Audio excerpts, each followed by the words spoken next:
Crime and Punishment by Fyodor Dostoevsky. Part 5. Chapter 1. The morning that followed the fateful interview with Dunya and her mother brought sobering influences to bear on Pyotr Petrovich. Intensely unpleasant as it was, he was forced little by little to accept as a fact beyond recall what had seemed to him only the day before fantastic and incredible. The black snake of wounded vanity had been gnawing at his heart all night. When he got out of bed, Pyotr Petrovich immediately looked in the looking-glass. He was afraid that he had jaundice.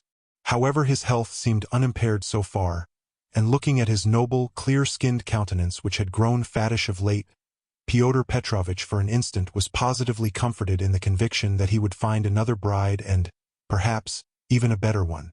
But coming back to the sense of his present position, he turned aside and spat vigorously, which excited a sarcastic smile in Andrei Semyonovich Lebeziatnikov, the young friend with whom he was staying.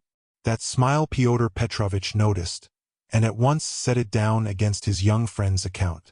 He had set down a good many points against him of late. His anger was redoubled when he reflected that he ought not to have told Andrei Semyonovich about the result of yesterday's interview. That was the second mistake he had made in temper, through impulsiveness and irritability. Moreover, all that morning one unpleasantness followed another. He even found a hitch awaiting him in his legal case in the Senate. He was particularly irritated by the owner of the flat which had been taken in view of his approaching marriage and was being redecorated at his own expense. The owner, a rich German tradesman, would not entertain the idea of breaking the contract which had just been signed and insisted on the full forfeit money, though Pyotr Petrovich would be giving him back the flat practically redecorated. In the same way, the upholsterers refused to return a single ruble of the installment paid for the furniture purchased but not yet removed to the flat. Am I to get married simply for the sake of the furniture? Pyotr Petrovich ground his teeth, and at the same time once more he had a gleam of desperate hope. Can all that be really so irrevocably over? Is it no use to make another effort? The thought of Dunya sent a voluptuous pang through his heart. He endured anguish at that moment, and if it had been possible to slay Raskolnikov instantly by wishing it, Pyotr Petrovich would promptly have uttered the wish. It was my mistake, too, not to have given them money, he thought as he returned dejectedly to Lebeziatnikov's room. And why on earth was I such a Jew? It was false economy. I meant to keep them without a penny so that they should turn to me as their providence. And look at them. Phoo! If I'd spent some 1,500 rubles on them for the trousseau and presents, on knickknacks, dressing cases, jewelry, materials, and all that sort of trash from Knopp's and the English shop, my position would have been better and stronger. They could not have refused me so easily. They are the sort of people that would feel bound to return money and presents if they broke it off. And they would find it hard to do it, and their conscience would prick them. How can we dismiss a man who has hitherto been so generous and delicate? I've made a blunder. And grinding his teeth again, Pyotr Petrovich called himself a fool, but not aloud, of course. He returned home, twice as irritated and angry as before. The preparations for the funeral dinner at Katerina Ivanovna's excited his curiosity as he passed. He had heard about it the day before. He fancied, indeed, that he had been invited, but absorbed in his own cares he had paid no attention. Inquiring of Madame Lipovexel, who was busy laying the table while Katerina Ivanovna was away at the cemetery, he heard that the entertainment was to be a great affair, that all the lodgers had been invited, among them some who had not known the dead man, that even Andrei Semyonovich Lebeziatnikov was invited in spite of his previous quarrel with Katerina Ivanovna, that he, Pyotr Petrovich, was not only invited, but was eagerly expected as he was the most important of the lodgers. Amalia Ivanovna herself had been invited with great ceremony in spite of the recent unpleasantness, and so she was very busy with preparations and was taking a positive pleasure in them. She was moreover dressed up to the nines, all in new black silk, and she was proud of it. All this suggested an idea to Pyotr Petrovich, and he went into his room, or rather Lebeziatnikov's, somewhat thoughtful. He had learnt that Raskolnikov was to be one of the guests. Andrei Semyonovich had been at home all the morning. The attitude of Pyotr Petrovich to this gentleman was strange, though perhaps natural. Pyotr Petrovich had despised and hated him from the day he came to stay with him, and at the same time he seemed somewhat afraid of him. He had not come to stay with him on his arrival in Petersburg simply from parsimony, though that had been perhaps his chief object. He had heard of Andrei Semyonovitch, who had once been his ward, as a leading young progressive who was taking an important part in certain interesting circles, the doings of which were a legend in the provinces. It had impressed Fyodor Petrovitch. These powerful, omniscient circles who despised everyone and showed everyone up had long inspired in him a peculiar but quite vague alarm. He had not, of course, been able to form even an approximate notion of what they meant. He, like everyone, had heard that there were, especially in Petersburg, progressives of some sort, nihilists and so on, and like many people, he exaggerated and distorted the significance of those words to an absurd degree. What for many years past he had feared more than anything was being shown up, and this was the chief ground for his continual uneasiness at the thought of transferring his business to Petersburg. He was afraid of this as little children are sometimes panic-stricken. Some years before, when he was just entering on his own career, he had come upon 2 cases in which rather important personages in the province, patrons of his, had been cruelly shown up.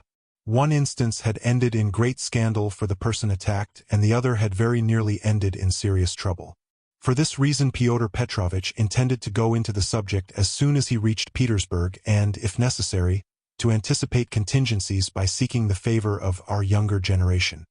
He relied on Andrei Semyonovitch for this, and before his visit to Raskolnikov, he had succeeded in picking up some current phrases. He soon discovered that Andrei Semyonovitch was a commonplace simpleton, but that by no means reassured Pyotr Petrovitch. Even if he had been certain that all the progressives were fools like him, it would not have allayed his uneasiness. All the doctrines, the ideas, the systems with which Andrei Semyonovitch pestered him had no interest for him. He had his own object. He simply wanted to find out at once what was happening here. Had these people any power or not? Had he anything to fear from them? Would they expose any enterprise of his? And what precisely was now the object of their attacks? Could he somehow make up to them and get round them if they really were powerful? Was this the thing to do or not? Couldn't he gain something through them? In fact, hundreds of questions presented themselves. Andrei Semyonovitch was an anemic, scrofulous little man, with strangely flaxen mutton-chop whiskers of which he was very proud. He was a clerk and had almost always something wrong with his eyes. He was rather soft-hearted, but self-confident and sometimes extremely conceited in speech, which had an absurd effect, incongruous with his little figure. He was one of the lodgers most respected by Amalia Ivanovna, for he did not get drunk and paid regularly for his lodgings. Andrei Semyonovitch really was rather stupid. He attached himself to the cause of progress and our younger generation from enthusiasm. He was one of the numerous and varied legion of dullards, of half-animate abortions, conceited, half-educated coxcombs, who attach themselves to the idea most in fashion only to vulgarize it and who caricature every cause they serve, however sincerely. Though Lebeziatnikov was so good-natured, he, too, was beginning to dislike Pyotr Petrovitch. This happened on both sides unconsciously. However simple Andrei Semyonovitch might be, he began to see that Pyotr Petrovitch was duping him and secretly despising him, and that he was not the right sort of man. He had tried expounding to him the system of Fourier and the Darwinian theory, but of late Pyotr Petrovitch began to listen too sarcastically and even to be rude. The fact was he had begun instinctively to guess that Lebeziatnikov was not merely a commonplace simpleton, but perhaps a liar too, and that he had no connections of any consequence even in his own circle, but had simply picked things up third hand, and that very likely he did not even know much about his own work of propaganda, for he was in too great a muddle. A fine person he would be to show anyone up. It must be noted, by the way, that Pyotr Petrovitch had during those 10 days eagerly accepted the strangest praise from Andrei Semyonovitch. He had not protested, for instance, when Andrei Semyonovitch belauded him for being ready to contribute to the establishment of the new commune, or to abstain from christening his future children, or to acquiesce if Dunia were to take a lover a month after marriage, and so on. Pyotr Petrovitch so enjoyed hearing his own praises that he did not disdain even such virtues when they were attributed to him. Pyotr Petrovitch had had occasion that morning to realize some 5% bonds, and now he sat down to the table and counted over bundles of notes. Andrei Semyonovitch, who hardly ever had any money, walked about the room pretending to himself to look at all those bank notes with indifference and even contempt.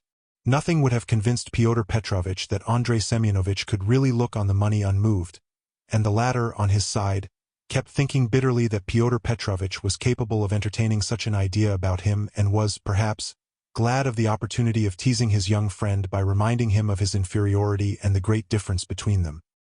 He found him incredibly inattentive and irritable, though he, Andrei Semyonovitch, began enlarging on his favorite subject, the foundation of a new special commune.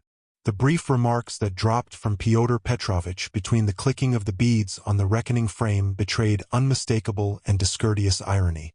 But the humane Andrei Semyonovitch ascribed Pyotr Petrovitch's ill humor to his recent breach with Dunya, and he was burning with impatience to discourse on that theme. He had something progressive to say on the subject which might console his worthy friend and could not fail to promote his development. There is some sort of festivity being prepared at the widow's, isn't there? Pyotr Petrovitch asked suddenly, interrupting Andrei Semyonovitch at the most interesting passage. Why, don't you know? Why, I was telling you last night what I think about all such ceremonies. And she invited you too, I heard. You were talking to her yesterday. I should never have expected that beggarly fool would have spent on this feast all the money she got from that other fool, Raskolnikov. I was surprised just now as I came through at the preparations there. The wines. Several people are invited. It's beyond everything, continued Pyotr Petrovitch, who seemed to have some object in pursuing the conversation. What? You say I am asked to? When was that? I don't remember. But I shan't go. Why should I? I only said a word to her in passing yesterday of the possibility of her obtaining a year's salary as a destitute widow of a government clerk. I suppose she has invited me on that account, hasn't she? I don't intend to go either, said Lebeziatnikov. I should think not, after giving her a thrashing. You might well hesitate, Who thrashed? Whom? Cried Lebeziatnikov, flustered and blushing. Why, you thrashed Katerina Ivanovna a month ago. I heard so yesterday. So that's what your convictions amount to. And the woman question, too, wasn't quite sound, And Pyotr Petrovitch, as though comforted, went back to clicking his beads. It's all slander and nonsense, cried Lebeziatnikov, who was always afraid of allusions to the subject. It was not like that at all, it was quite different. You've heard it wrong. It's a libel. I was simply defending myself. She rushed at me first with her nails. She pulled out all my whiskers. It's permissible for anyone, I should hope, to defend himself, and I never allow anyone to use violence to me on principle, for it's an act of despotism. What was I to do? I simply pushed her back. Luzin went on laughing maliciously. You keep on like that because you are out of humor yourself. But that's nonsense, and it has nothing whatever to do with the woman question. You don't understand. I used to think, indeed, that if women are equal to men in all respects, even in strength, as is maintained now, there ought to be equality in that, too. Of course, I reflected afterwards that such a question ought not really to arise, for there ought not to be fighting, and in the future society fighting is unthinkable, and that it would be a queer thing to seek for equality in fighting. I am not so stupid. Though, of course, there is fighting. There won't be later, but at present there is. Confound it! How muddled one gets with you. It's not on that account that I am not going.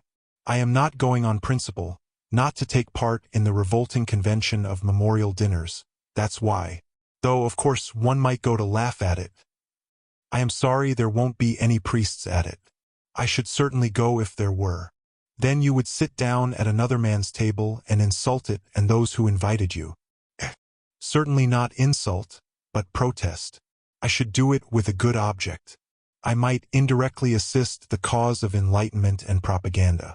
It's a duty of every man to work for enlightenment and propaganda, and the more harshly, perhaps, the better. I might drop a seed, an idea, and something might grow up from that seed. How should I be insulting them? They might be offended at first, but afterwards they'd see I'd done them a service. Terebieva, who is in the community now, was blamed because when she left her family and devoted herself, she wrote to her father and mother that she wouldn't go on living conventionally and was entering on a free marriage, and it was said that that was too harsh, that she might have spared them and have written more kindly. I think that's all nonsense, and there's no need of softness. On the contrary, what's wanted is protest. Varens had been married 7 years. She abandoned her 2 children. She told her husband straight out in a letter, "I have realized that I cannot be happy with you. I can never forgive you that you have deceived me by concealing from me that there is another organization of society by means of the communities. I have only lately learned it from a great-hearted man to whom I have given myself and with whom I am establishing a community. I speak plainly because I consider it dishonest to deceive you. Do as you think best. Do not hope to get me back, you are too late. I hope you will be happy." That's how letters like that ought to be written. Is that Terabieva the one you said had made a third free marriage? No, it's only the second, really. But what if it were the fourth, what if it were the 15th? That's all nonsense. And if ever I regretted the death of my father and mother, it is now, and I sometimes think if my parents were living what a protest I would have aimed at them. I would have done something on purpose. I would have shown them. I would have astonished them. I am really sorry there is no one to surprise. Well, be that as you will, Pyotr Petrovitch interrupted. But tell me this. Do you know the dead man's daughter, the delicate-looking little thing? It's true what they say about her. Isn't it? What of it? I think it is my own personal conviction that this is the normal condition of women. Why not? I mean, distinguence. In our present society it is not altogether normal because it is compulsory, but in the future society it will be perfectly normal because it will be voluntary. Even as it is, she was quite right. She was suffering, and that was her asset, so to speak, her capital which she had a perfect right to dispose of. Of course, in the future society there will be no need of assets, but her part will have another significance, rational and in harmony with her environment. As to Sofia Semyonovna personally, I regard her action as a vigorous protest against the organization of society, and I respect her deeply for it. I rejoice indeed when I look at her. I was told that you got her turned out of these lodgings.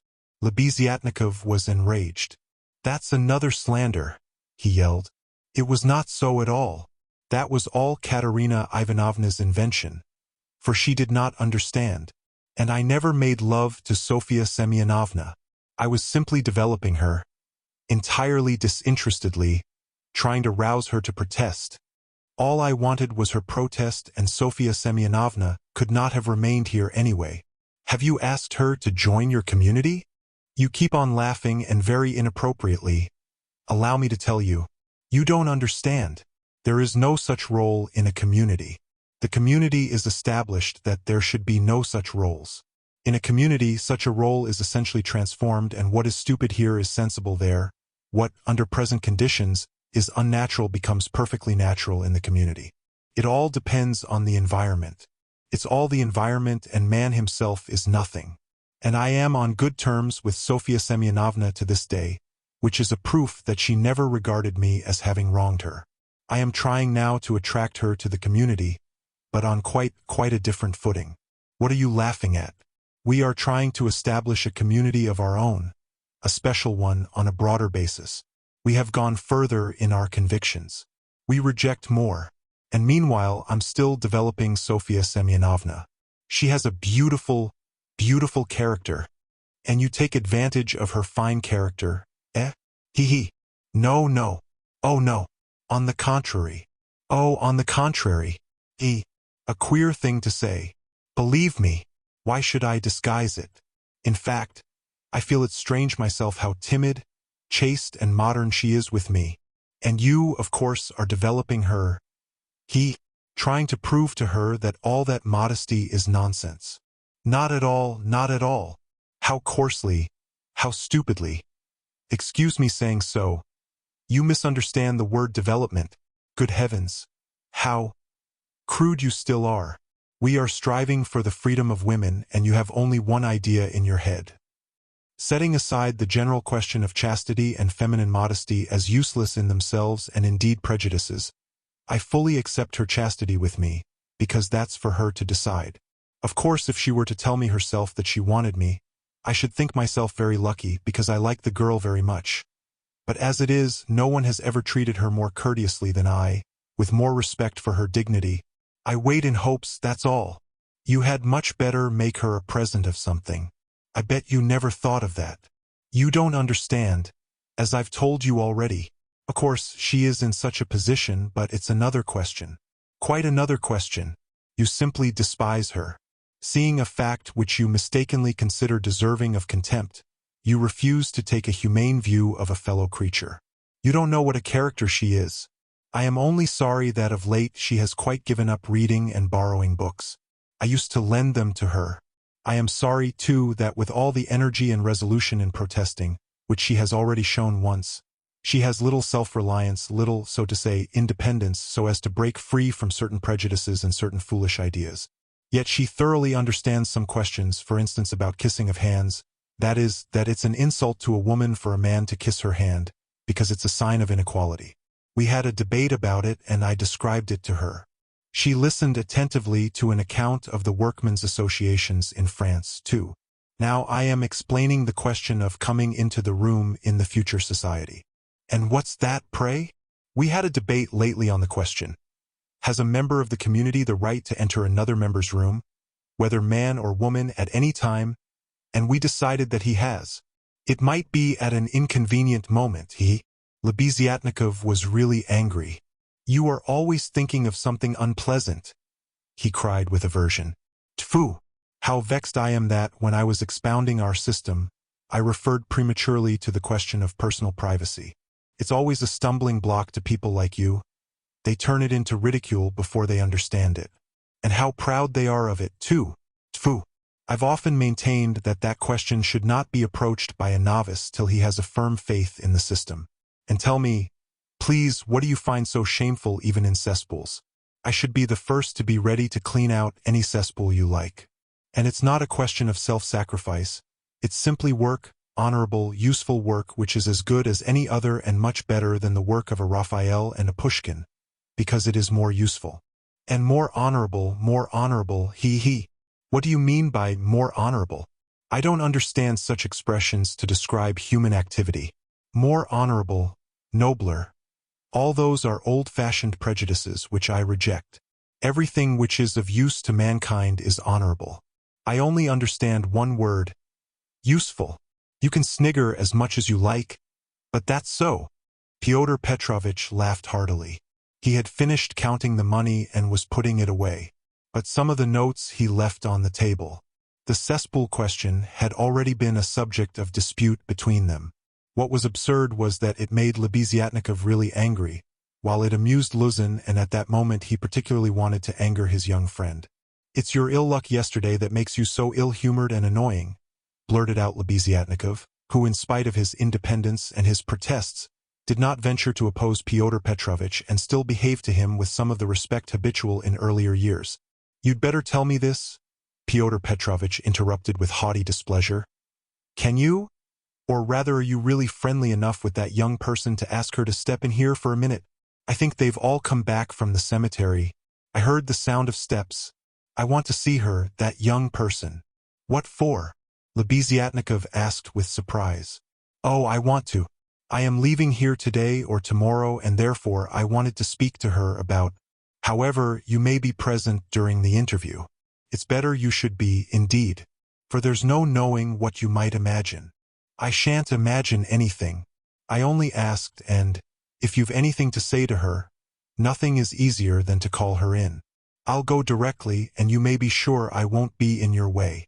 5 minutes later Lebeziatnikov came in with Sonia. She came in very much surprised and overcome with shyness as usual. She was always shy in such circumstances and was always afraid of new people. She had been as a child and was even more so now. Pyotr Petrovitch met her politely and affably, but with a certain shade of bantering familiarity which in his opinion was suitable for a man of his respectability and weight in dealing with a creature so young and so interesting as she. He hastened to reassure her and made her sit down facing him at the table. Sonia sat down, looked about her, at Lebeziatnikov, at the notes lying on the table, and then again at Pyotr Petrovitch, and her eyes remained riveted on him. Lebeziatnikov was moving to the door. Pyotr Petrovitch signed to Sonia to remain seated and stopped Lebeziatnikov. Is Raskolnikov in there? Has he come? He asked him in a whisper. Raskolnikov? Yes. Why? Yes, he is there. I saw him just come in. Why? Well, I particularly beg you to remain here with us and not to leave me alone with this young woman. I only want a few words with her, but God knows what they may make of it. I shouldn't like Raskolnikov to repeat anything. You understand what I mean? I understand. Lebeziatnikov saw the point. Yes, you are right. Of course, I am convinced personally that you have no reason to be uneasy, but still, you are right. Certainly I'll stay. I'll stand here at the window and not be in your way. I think you are right. Pyotr Petrovitch returned to the sofa, sat down opposite Sonia, looked attentively at her and assumed an extremely dignified, even severe expression, as much as to say, "Don't you make any mistake, madam." Sonia was overwhelmed with embarrassment. "In the first place, Sofia Semyonovna, will you make my excuses to your respected mamma? That's right, isn't it? Katerina Ivanovna stands in the place of a mother to you." Pyotr Petrovitch began with great dignity, though affably. It was evident that his intentions were friendly. "Quite so, yes, the place of a mother," Sonia answered timidly and hurriedly. "Then will you make my apologies to her? Through inevitable circumstances I am forced to be absent and shall not be at the dinner in spite of your mamma's kind invitation." "Yes, I'll tell her at once." And Sonia hastily jumped up from her seat. "Wait, that's not all." Pyotr Petrovitch detained her, smiling at her simplicity and ignorance of good manners. "And you know me little, my dear Sofia Semyonovna, if you suppose I would have ventured to trouble a person like you for a matter of so little consequence affecting myself only. I have another object." Sonia sat down hurriedly. Her eyes rested again for an instant on the gray and rainbow-colored notes that remained on the table, but she quickly looked away and fixed her eyes on Pyotr Petrovitch. She felt it horribly indecorous, especially for her, to look at another person's money. She stared at the gold eyeglass which Pyotr Petrovitch held in his left hand and at the massive and extremely handsome ring with a yellow stone on his middle finger. But suddenly she looked away and, not knowing where to turn, ended by staring Pyotr Petrovitch again straight in the face. After a pause of still greater dignity, he continued, "I chanced yesterday in passing to exchange a couple of words with Katerina Ivanovna, poor woman. That was sufficient to enable me to ascertain that she is in a position, preternatural, if one may so express it." "Yes, preternatural," Sonia hurriedly assented. "Or it would be simpler and more comprehensible to say Illinois." "Yes, simpler and more comprehend. Yes, Illinois. Quite so. So then, from a feeling of humanity and, so to speak, compassion, I should be glad to be of service to her in any way, foreseeing her unfortunate position. I believe the whole of this poverty-stricken family depends now entirely on you. Allow me to ask." Sonia rose to her feet. "Did you say something to her yesterday of the possibility of a pension? Because she told me you had undertaken to get her one. Was that true?" "Not in the slightest, and indeed it's an absurdity. I merely hinted at her obtaining temporary assistance as the widow of an official who had died in the service, if only she has patronage. But apparently your late parent had not served his full term and had not indeed been in the service at all of late. In fact, if there could be any hope, it would be very ephemeral, because there would be no claim for assistance in that case. Far from it. And she is dreaming of a pension already, he. A go-ahead lady. Yes, she is. For she is credulous and good-hearted, and she believes everything from the goodness of her heart, and she is like that. Yes, you must excuse her," said Sonia, and again she got up to go. "But you haven't heard what I have to say." "No, I haven't heard," muttered Sonia. "Then sit down." She was terribly confused. She sat down again a third time. Seeing her position with her unfortunate little ones, "I should be glad, as I have said before, so far as lies in my power, to be of service, that is, so far as is in my power, not more. One might, for instance, get up a subscription for her, or a lottery, something of the sort, such as is always arranged in such cases by friends or even outsiders desirous of assisting people. It was of that I intended to speak to you. It might be done." Yes, God will repay you for it," faltered Sonia, gazing intently at Pyotr Petrovitch. "It might be, but we will talk of it later. We might begin it today. We will talk it over this evening and lay the foundation, so to speak. Come to me at 7 o'clock. Mr. Lebeziatnikov, I hope, will assist us. But there is one circumstance of which I ought to warn you beforehand, and for which I venture to trouble you, Sofia Semyonovna, to come here. In my opinion, money cannot be. Indeed, it's unsafe to put it into Katerina Ivanovna's own hands. The dinner today is a proof of that. Though she has not, so to speak, a crust of bread for tomorrow and, well, boots or shoes or anything. She has bought today Jamaica rum and even, I believe, Madeira and coffee. I saw it as I passed through. Tomorrow it will all fall upon you again. They won't have a crust of bread.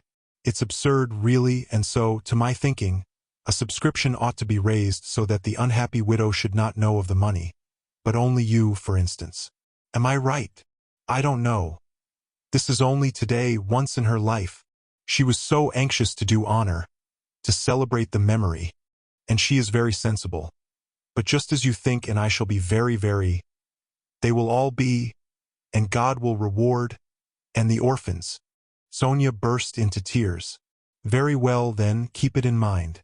And now will you accept for the benefit of your relation the small sum that I am able to spare, from me personally. I am very anxious that my name should not be mentioned in connection with it. Here, having so to speak anxieties of my own, I cannot do more. And Pyotr Petrovitch held out to Sonia a 10-ruble note carefully unfolded. Sonia took it, flushed crimson, jumped up, muttered something and began taking leave. Pyotr Petrovitch accompanied her ceremoniously to the door. She got out of the room at last, agitated and distressed, and returned to Katerina Ivanovna, overwhelmed with confusion. All this time Lebeziatnikov had stood at the window or walked about the room, anxious not to interrupt the conversation. When Sonia had gone, he walked up to Pyotr Petrovitch and solemnly held out his hand. I heard and saw everything, he said, laying stress on the last verb. That is honorable, I mean to say, it's humane. You wanted to avoid gratitude. I saw, and although I cannot, I confess, in principle sympathize with private charity, for it not only fails to eradicate the evil but even promotes it, yet I must admit that I saw your action with pleasure. Yes, I like it. That's all nonsense, muttered Pyotr Petrovitch, somewhat disconcerted, looking carefully at Lebeziatnikov. No, it's not nonsense. A man who has suffered distress and annoyance as you did yesterday, and who yet can sympathize with the misery of others, such a man, even though he is making a social mistake, is still deserving of respect. I did not expect it indeed of you, Pyotr Petrovitch, especially as according to your ideas. Oh, what a drawback your ideas are to you! How distressed you are, for instance, by your ill luck yesterday, cried the simple-hearted Lebeziatnikov, who felt a return of affection for Pyotr Petrovitch. And what do you want with marriage, with legal marriage, my dear, noble Pyotr Petrovitch? Why do you cling to this legality of marriage? Well, you may beat me if you like, but I am glad, positively glad it hasn't come off, that you are free, that you are not quite lost for humanity. You see, I've spoken my mind, because I don't want in your free marriage to be made a fool of and to bring up another man's children. That's why I want legal marriage, Luzin replied in order to make some answer. He seemed preoccupied by something. Children? You referred to children. Lebeziatnikov started off like a warhorse at the trumpet call. Children are a social question and a question of first importance, I agree. But the question of children has another solution. Some refuse to have children altogether because they suggest the institution of the family. We'll speak of children later, but now as to the question of honor, I confess that's my weak point. That horrid, military, Pushkin expression is unthinkable in the dictionary of the future. What does it mean indeed? It's nonsense. There will be no deception in a free marriage. That is only the natural consequence of a legal marriage, so to say, its corrective, a protest. So that indeed it's not humiliating. And if I ever, to suppose an absurdity, were to be legally married, I should be positively glad of it. I should say to my wife, my dear, hitherto I have loved you, now I respect you, for you've shown you can protest. You laugh. That's because you are incapable of getting away from prejudices. Confound it all. I understand now where the unpleasantness is of being deceived in a legal marriage, but it's simply a despicable consequence of a despicable position in which both are humiliated. When the deception is open, as in a free marriage, then it does not exist, it's unthinkable. Your wife will only prove how she respects you by considering you incapable of opposing her happiness and avenging yourself on her for her new husband. Damn it all. I sometimes dream if I were to be married. Pfoo. I mean, if I were to marry, legally or not, it's just the same. I should present my wife with a lover if she had not found one for herself. My dear, I should say, I love you, but even more than that, I desire you to respect me. See, am I not right? Pyotr Petrovitch sniggered as he listened, but without much merriment. He hardly heard it indeed. He was preoccupied with something else, and even Lebeziatnikov at last noticed it. Pyotr Petrovitch seemed excited and rubbed his hands. Lebeziatnikov remembered all this and reflected upon it afterwards. Chapter 2. It would be difficult to explain exactly what could have originated the idea of that senseless dinner in Katerina Ivanovna's disordered brain. Nearly 10 of the 20 rubles, given by Raskolnikov for Marmeladov's funeral, were wasted upon it. Possibly Katerina Ivanovna felt obliged to honor the memory of the deceased suitably, that all the lodgers, and still more Amalia Ivanovna, might know that he was in no way their inferior, and perhaps very much their superior, and that no one had the right to turn up his nose at him. Perhaps the chief element was that peculiar poor man's pride, which compels many poor people to spend their last savings on some traditional social ceremony, simply in order to do like other people, and not to be looked down upon. It is very probable, too, that Katerina Ivanovna longed on this occasion, at the moment when she seemed to be abandoned by everyone, to show those wretched, contemptible lodgers that she knew how to do things, how to entertain, and that she had been brought up in a genteel, she might almost say aristocratic colonel's family, and had not been meant for sweeping floors and washing the children's rags at night. Even the poorest and most broken-spirited people are sometimes liable to these paroxysms of pride and vanity, which take the form of an irresistible nervous craving. And Katerina Ivanovna was not broken-spirited. She might have been killed by circumstance, but her spirit could not have been broken. That is, she could not have been intimidated, her will could not be crushed. Moreover, Sonia had said with good reason that her mind was unhinged. She could not be said to be insane, but for a year past she had been so harassed that her mind might well be overstrained. The later stages of consumption are apt, doctors tell us, to affect the intellect. There was no great variety of wines, nor was there Madeira. But wine there was. There was vodka, rum, and Lisbon wine, all of the poorest quality but in sufficient quantity. Besides the traditional rice and honey, there were 3 or 4 dishes, one of which consisted of pancakes, all prepared in Amalia Ivanovna's kitchen. 2 samovars were boiling, that tea and punch might be offered after dinner. Katerina Ivanovna had herself seen to purchasing the provisions, with the help of one of the lodgers, an unfortunate little Pole who had somehow been stranded at Madame Lipovexel's. He promptly put himself at Katerina Ivanovna's disposal and had been all that morning and all the day before running about as fast as his legs could carry him, and very anxious that everyone should be aware of it. For every trifle he ran to Katerina Ivanovna, even hunting her out at the bazaar, at every instant called her Pani. She was heartily sick of him before the end, though she had declared at first that she could not have got on without this serviceable and magnanimous man. It was one of Katerina Ivanovna's characteristics to paint everyone she met in the most glowing colors. Her praises were so exaggerated as sometimes to be embarrassing. She would invent various circumstances to the credit of her new acquaintance and quite genuinely believe in their reality. Then all of a sudden she would be disillusioned and would rudely and contemptuously repulse the person she had only a few hours before been literally adoring. She was naturally of a gay, lively, and peace-loving disposition, but from continual failures and misfortunes she had come to desire so keenly that all should live in peace and joy and should not dare to break the peace, that the slightest jar, the smallest disaster reduced her almost to frenzy, and she would pass in an instant from the brightest hopes and fancies to cursing her fate and raving, and knocking her head against the wall. Amalia Ivanovna, too, suddenly acquired extraordinary importance in Katerina Ivanovna's eyes, and was treated by her with extraordinary respect, probably only because Amalia Ivanovna had thrown herself heart and soul into the preparations. She had undertaken to lay the table, to provide the linen, crockery, etc., and to cook the dishes in her kitchen, and Katerina Ivanovna had left it all in her hands and gone herself to the cemetery. Everything had been well done. Even the tablecloth was nearly clean.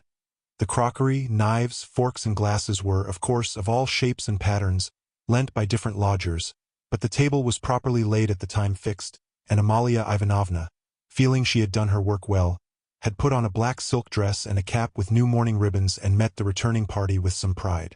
This pride, though justifiable, displeased Katerina Ivanovna for some reason.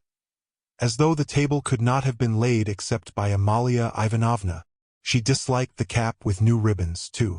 Could she be stuck up, the stupid German, because she was mistress of the house, and had consented as a favor to help her poor lodgers? As a favor. Fancy that.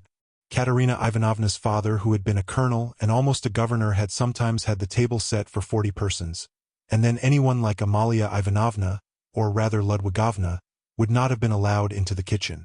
Katerina Ivanovna, however, put off expressing her feelings for the time and contented herself with treating her coldly, though she decided inwardly that she would certainly have to put Amalia Ivanovna down and set her in her proper place. For goodness only knew what she was fancying herself. Katerina Ivanovna was irritated too by the fact that hardly any of the lodgers invited had come to the funeral, except the Pole who had just managed to run into the cemetery, while to the memorial dinner the poorest and most insignificant of them had turned up, the wretched creatures, many of them not quite sober. The older and more respectable of them all, as if by common consent, stayed away.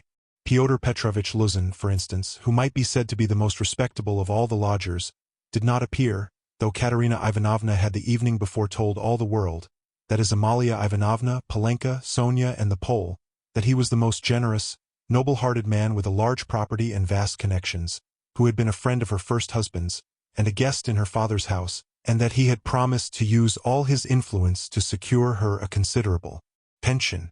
It must be noted that when Katerina Ivanovna exalted anyone's connections and fortune, it was without any ulterior motive, quite disinterestedly, for the mere pleasure of adding to the consequence of the person praised, probably taking his cue from Luzin. That contemptible wretch Lebeziatnikov had not turned up either. What did he fancy himself? He was only asked out of kindness and because he was sharing the same room with Pyotr Petrovitch and was a friend of his, so that it would have been awkward not to invite him. Among those who failed to appear were the genteel lady and her old maidish daughter, who had only been lodgers in the house for the last fortnight, but had several times complained of the noise and uproar in Katerina Ivanovna's room, especially when Marmeladov had come back drunk. Katerina Ivanovna heard this from Amalia Ivanovna who, quarreling with Katerina Ivanovna, and threatening to turn the whole family out of doors, had shouted at her that they were not worth the foot of the honorable lodgers whom they were disturbing. Katerina Ivanovna determined now to invite this lady and her daughter, whose foot she was not worth, and who had turned away haughtily when she casually met them, so that they might know that she was more noble in her thoughts and feelings and did not harbor malice, and might see that she was not accustomed to her way of living. She had proposed to make this clear to them at dinner with allusions to her late father's governorship, and also at the same time to hint that it was exceedingly stupid of them to turn away on meeting her. The fat colonel major, he was really a discharged officer of low rank, was also absent, but it appeared that he had been not himself for the last 2 days. The party consisted of the Pole, a wretched-looking clerk with a spotty face and a greasy coat, who had not a word to say for himself and smelt abominably, a deaf and almost blind old man who had once been in the post office and who had been from immemorial ages maintained by someone at Amalia Ivanovna's. A retired clerk of the commissariat department came, too. He was drunk, had a loud and most unseemly laugh and only fancy, was without a waistcoat. One of the visitors sat straight down to the table without even greeting Katerina Ivanovna. Finally, one person having no suit appeared in his dressing gown, but this was too much, and the efforts of Amalia Ivanovna and the Pole succeeded in removing him. The Pole brought with him, however, 2 other Poles who did not live at Amalia Ivanovna's and whom no one had seen here before. All this irritated Katerina Ivanovna intensely. For whom had they made all these preparations then? To make room for the visitors the children had not even been laid for at the table, but the 2 little ones were sitting on a bench in the furthest corner with their dinner laid on a box, while Polenka as a big girl had to look after them, feed them, and keep their noses wiped like well-bred children's. Katerina Ivanovna, in fact, could hardly help meeting her guests with increased dignity, and even haughtiness. She stared at some of them with special severity, and loftily invited them to take their seats. Rushing to the conclusion that Amalia Ivanovna must be responsible for those who were absent, she began treating her with extreme nonchalance, which the latter promptly observed and resented. Such a beginning was no good omen for the end. All were seated at last. Raskolnikov came in almost at the moment of their return from the cemetery. Katerina Ivanovna was greatly delighted to see him, in the first place, because he was the one educated visitor, and, as everyone knew, was in 2 years to take a professorship in the university. And secondly, because he immediately and respectfully apologized for having been unable to be at the funeral. She positively pounced upon him, and made him sit on her left hand. Amalia Ivanovna was on her right. In spite of her continual anxiety that the dishes should be passed round correctly, and that everyone should taste them, in spite of the agonizing cough which interrupted her every minute and seemed to have grown worse during the last few days, she hastened to pour out in a half-whisper to Raskolnikov all her suppressed feelings and her just indignation at the failure of the dinner, interspersing her remarks with lively and uncontrollable laughter at the expense of her visitors and especially of her landlady. "It's all that cuckoo's fault. You know whom I mean? Her. Katerina Ivanovna nodded towards the landlady. "Look at her. She's making round eyes. She feels that we are talking about her and can't understand. Foo, the owl. Ha ha. Cough, cough, cough. And what does she put on that cap for? Cough, cough, cough. Have you noticed that she wants everyone to consider that she is patronizing me and doing me an honor by being here? I asked her like a sensible woman to invite people, especially those who knew my late husband, and look at the set of fools she has brought. The sweeps. Look at that one with the spotty face. And those wretched Poles. Ha ha ha. Cough, cough, cough. Not one of them has ever poked his nose in here. I've never set eyes on them. What have they come here for, I ask you? There they sit in a row. Hey, Pan! She cried suddenly to one of them. Have you tasted the pancakes? Take some more. Have some beer. Won't you have some vodka? Look, he's jumped up and is making his bows. They must be quite starved. Poor things. Never mind, let them eat. They don't make a noise. Anyway, though I'm really afraid for our landlady's silver spoons, Amalia Ivanovna, she addressed her suddenly, almost aloud. If your spoons should happen to be stolen, I won't be responsible, I warn you. Ha ha ha. She laughed, turning to Raskolnikov, and again nodding towards the landlady, in high glee at her sally. She didn't understand. She didn't understand again. Look how she sits with her mouth open. An owl, a real owl. An owl in new ribbons. Ha ha ha. Here her laugh turned again to an insufferable fit of coughing that lasted 5 minutes.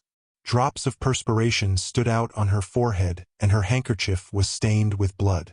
She showed Raskolnikov the blood in silence, and as soon as she could get her breath began whispering to him again with extreme animation and a hectic flush on her cheeks. Do you know, I gave her the most delicate instructions, so to speak, for inviting that lady and her daughter. You understand of whom I am speaking? It needed the utmost delicacy, the greatest nicety, but she has managed things so that that fool, that conceited baggage, that provincial nonentity, simply because she is the widow of a major, and has come to try and get a pension and to fray out her skirts in the government offices, because at 50 she paints her face. Everybody knows it. A creature like that did not think fit to come, and has not even answered the invitation, which the most ordinary good manners required. I can't understand why Fyodor Petrovitch has not come. But where's Sonia? Where has she gone? Ah, there she is at last. What is it, Sonia, where have you been? It's odd that even at your father's funeral you should be so unpunctual. Rodion Romanovitch, make room for her beside you. That's your place, Sonia. Take what you like. Have some of the cold entree with jelly, that's the best. They'll bring the pancakes directly. Have they given the children some? Polenka, have you got everything? Cough, cough, cough. That's all right. Be a good girl, Lida, and Kolya, don't fidget with your feet. Sit like a little gentleman. What are you saying, Sonia? Sonia hastened to give her Pyotr Petrovitch's apologies, trying to speak loud enough for everyone to hear and carefully choosing the most respectful phrases which she attributed to Pyotr Petrovitch. She added that Pyotr Petrovitch had particularly told her to say that, as soon as he possibly could, He would come immediately to discuss business alone with her and to consider what could be done for her, etc., etc.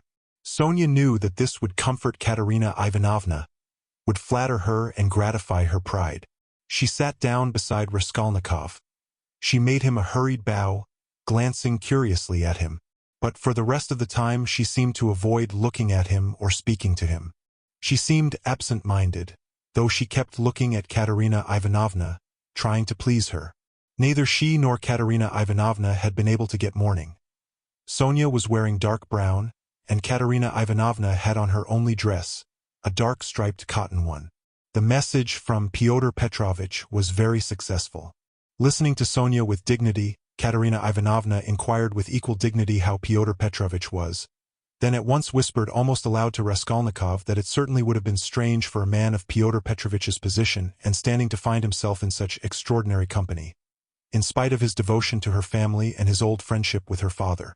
That's why I am so grateful to you, Rodion Romanovitch, that you have not disdained my hospitality, even in such surroundings, she added almost aloud. But I am sure that it was only your special affection for my poor husband that has made you keep your promise. Then once more with pride and dignity she scanned her visitors, and suddenly inquired aloud across the table of the deaf man. Wouldn't he have some more meat, and had he been given some wine?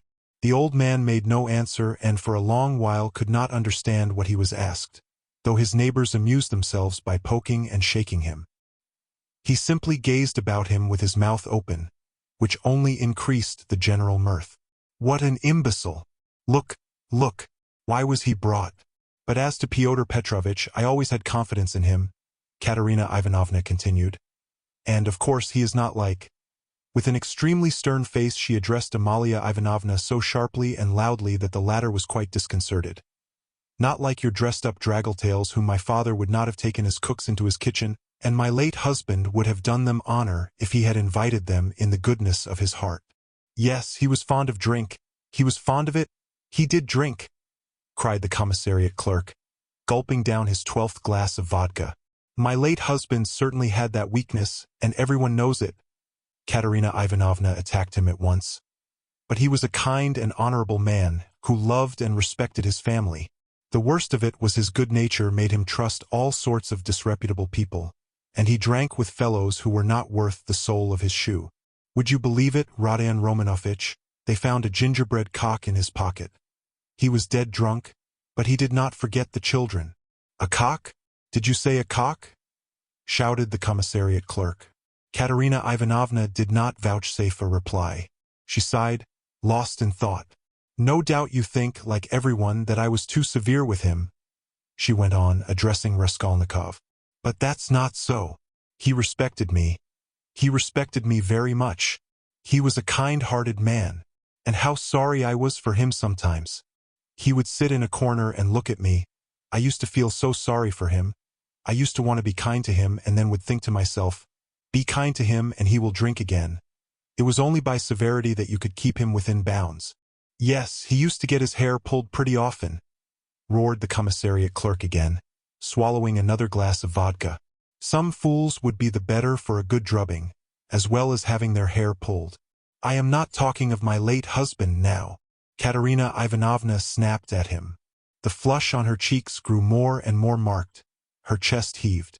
In another minute she would have been ready to make a scene. Many of the visitors were sniggering, evidently delighted. They began poking the commissariat clerk and whispering something to him. They were evidently trying to egg him on. Allow me to ask, what are you alluding to? Began the clerk. That is to say, who's... About whom? Did you say just now? But I don't care. That's nonsense. Widow, I forgive you. Pass. And he took another drink of vodka. Raskolnikov sat in silence, listening with disgust.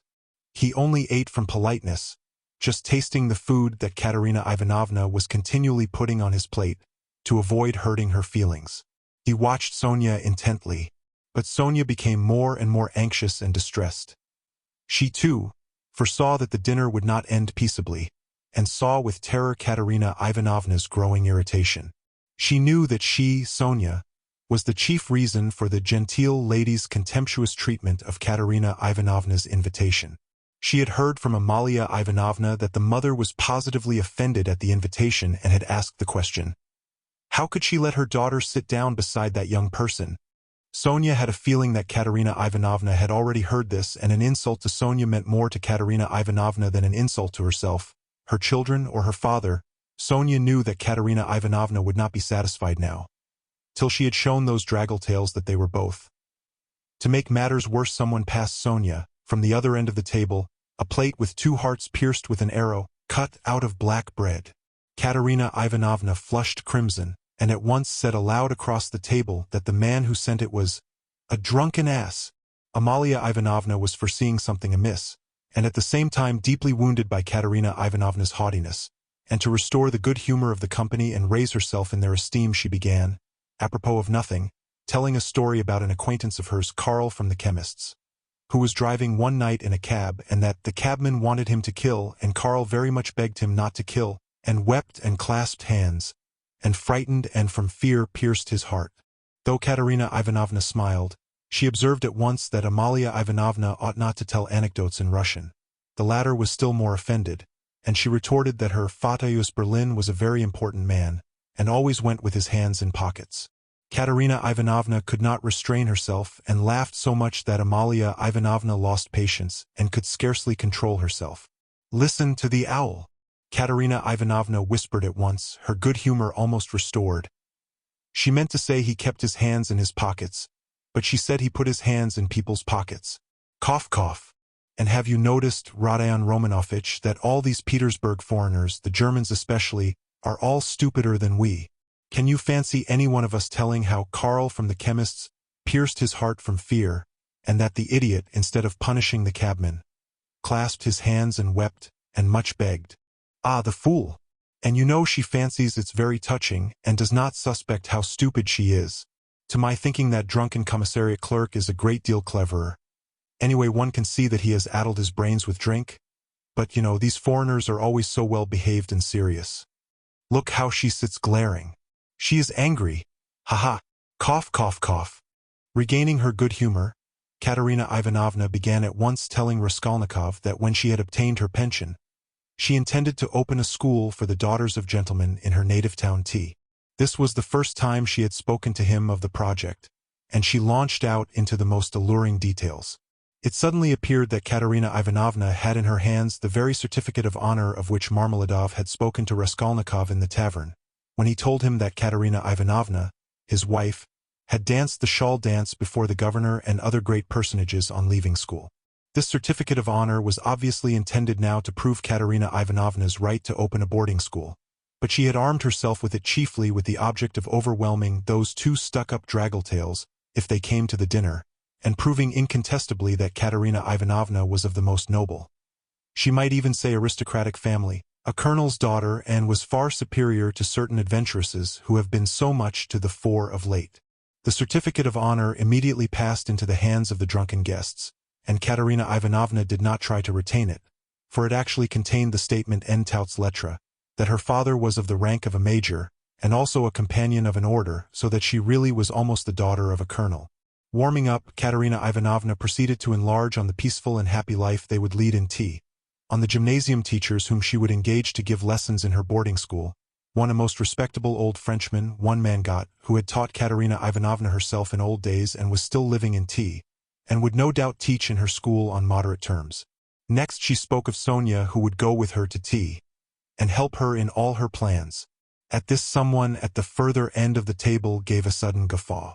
Though Katerina Ivanovna tried to appear to be disdainfully unaware of it, she raised her voice and began at once speaking with conviction of Sonia's undoubted ability to assist her, of her gentleness, patience, devotion, generosity, and good education.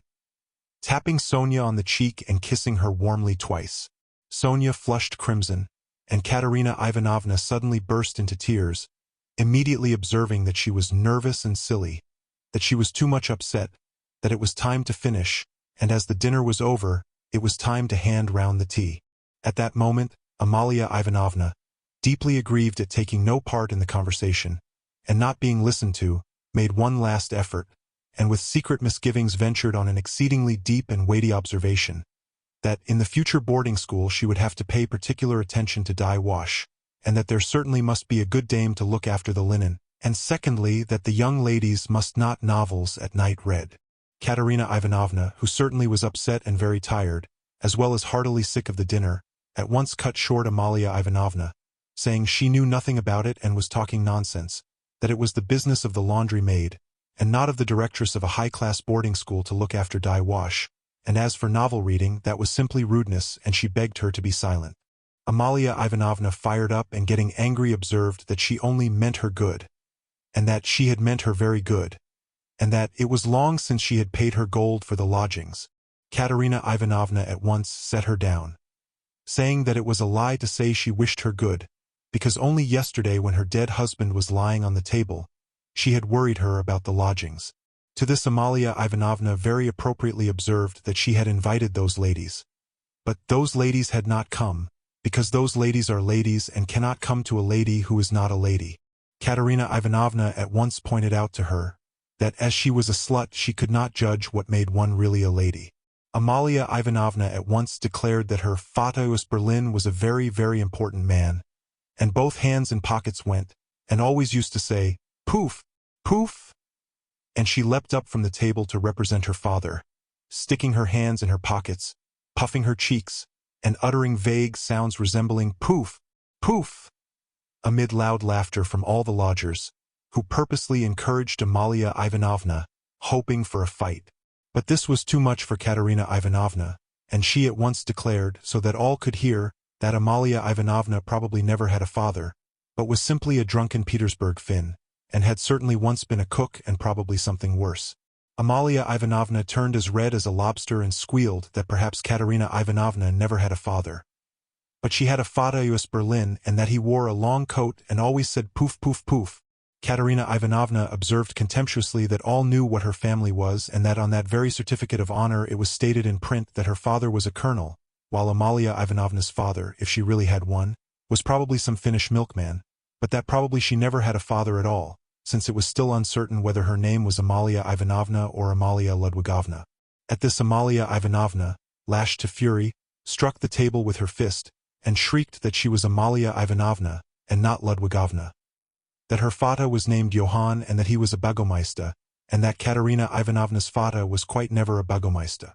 Katerina Ivanovna rose from her chair, and with a stern and apparently calm voice, though she was pale and her chest was heaving, observed that, if she dared for one moment to set her contemptible wretch of a father on a level with her papa, she, Katerina Ivanovna, would tear her cap off her head and trample it underfoot. Amalia Ivanovna ran about the room, shouting at the top of her voice, that she was mistress of the house and that Katerina Ivanovna should leave the lodgings that minute. Then she rushed for some reason to collect the silver spoons from the table. There was a great outcry and uproar. The children began crying. Sonia ran to restrain Katerina Ivanovna, but when Amalia Ivanovna shouted something about the yellow ticket, Katerina Ivanovna pushed Sonia away and rushed at the landlady to carry out her threat. At that minute the door opened, and Pyotr Petrovitch Luzin appeared on the threshold. He stood scanning the party with severe and vigilant eyes. Katerina Ivanovna rushed to him. Chapter 3.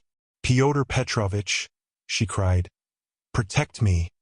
You at least, make this foolish woman understand that she can't behave like this to a lady in misfortune, that there is a law for such things. I'll go to the Governor-General himself. She shall answer for it. Remembering my father's hospitality, protect these orphans. Allow me, madam, allow me." Pyotr Petrovitch waved her off.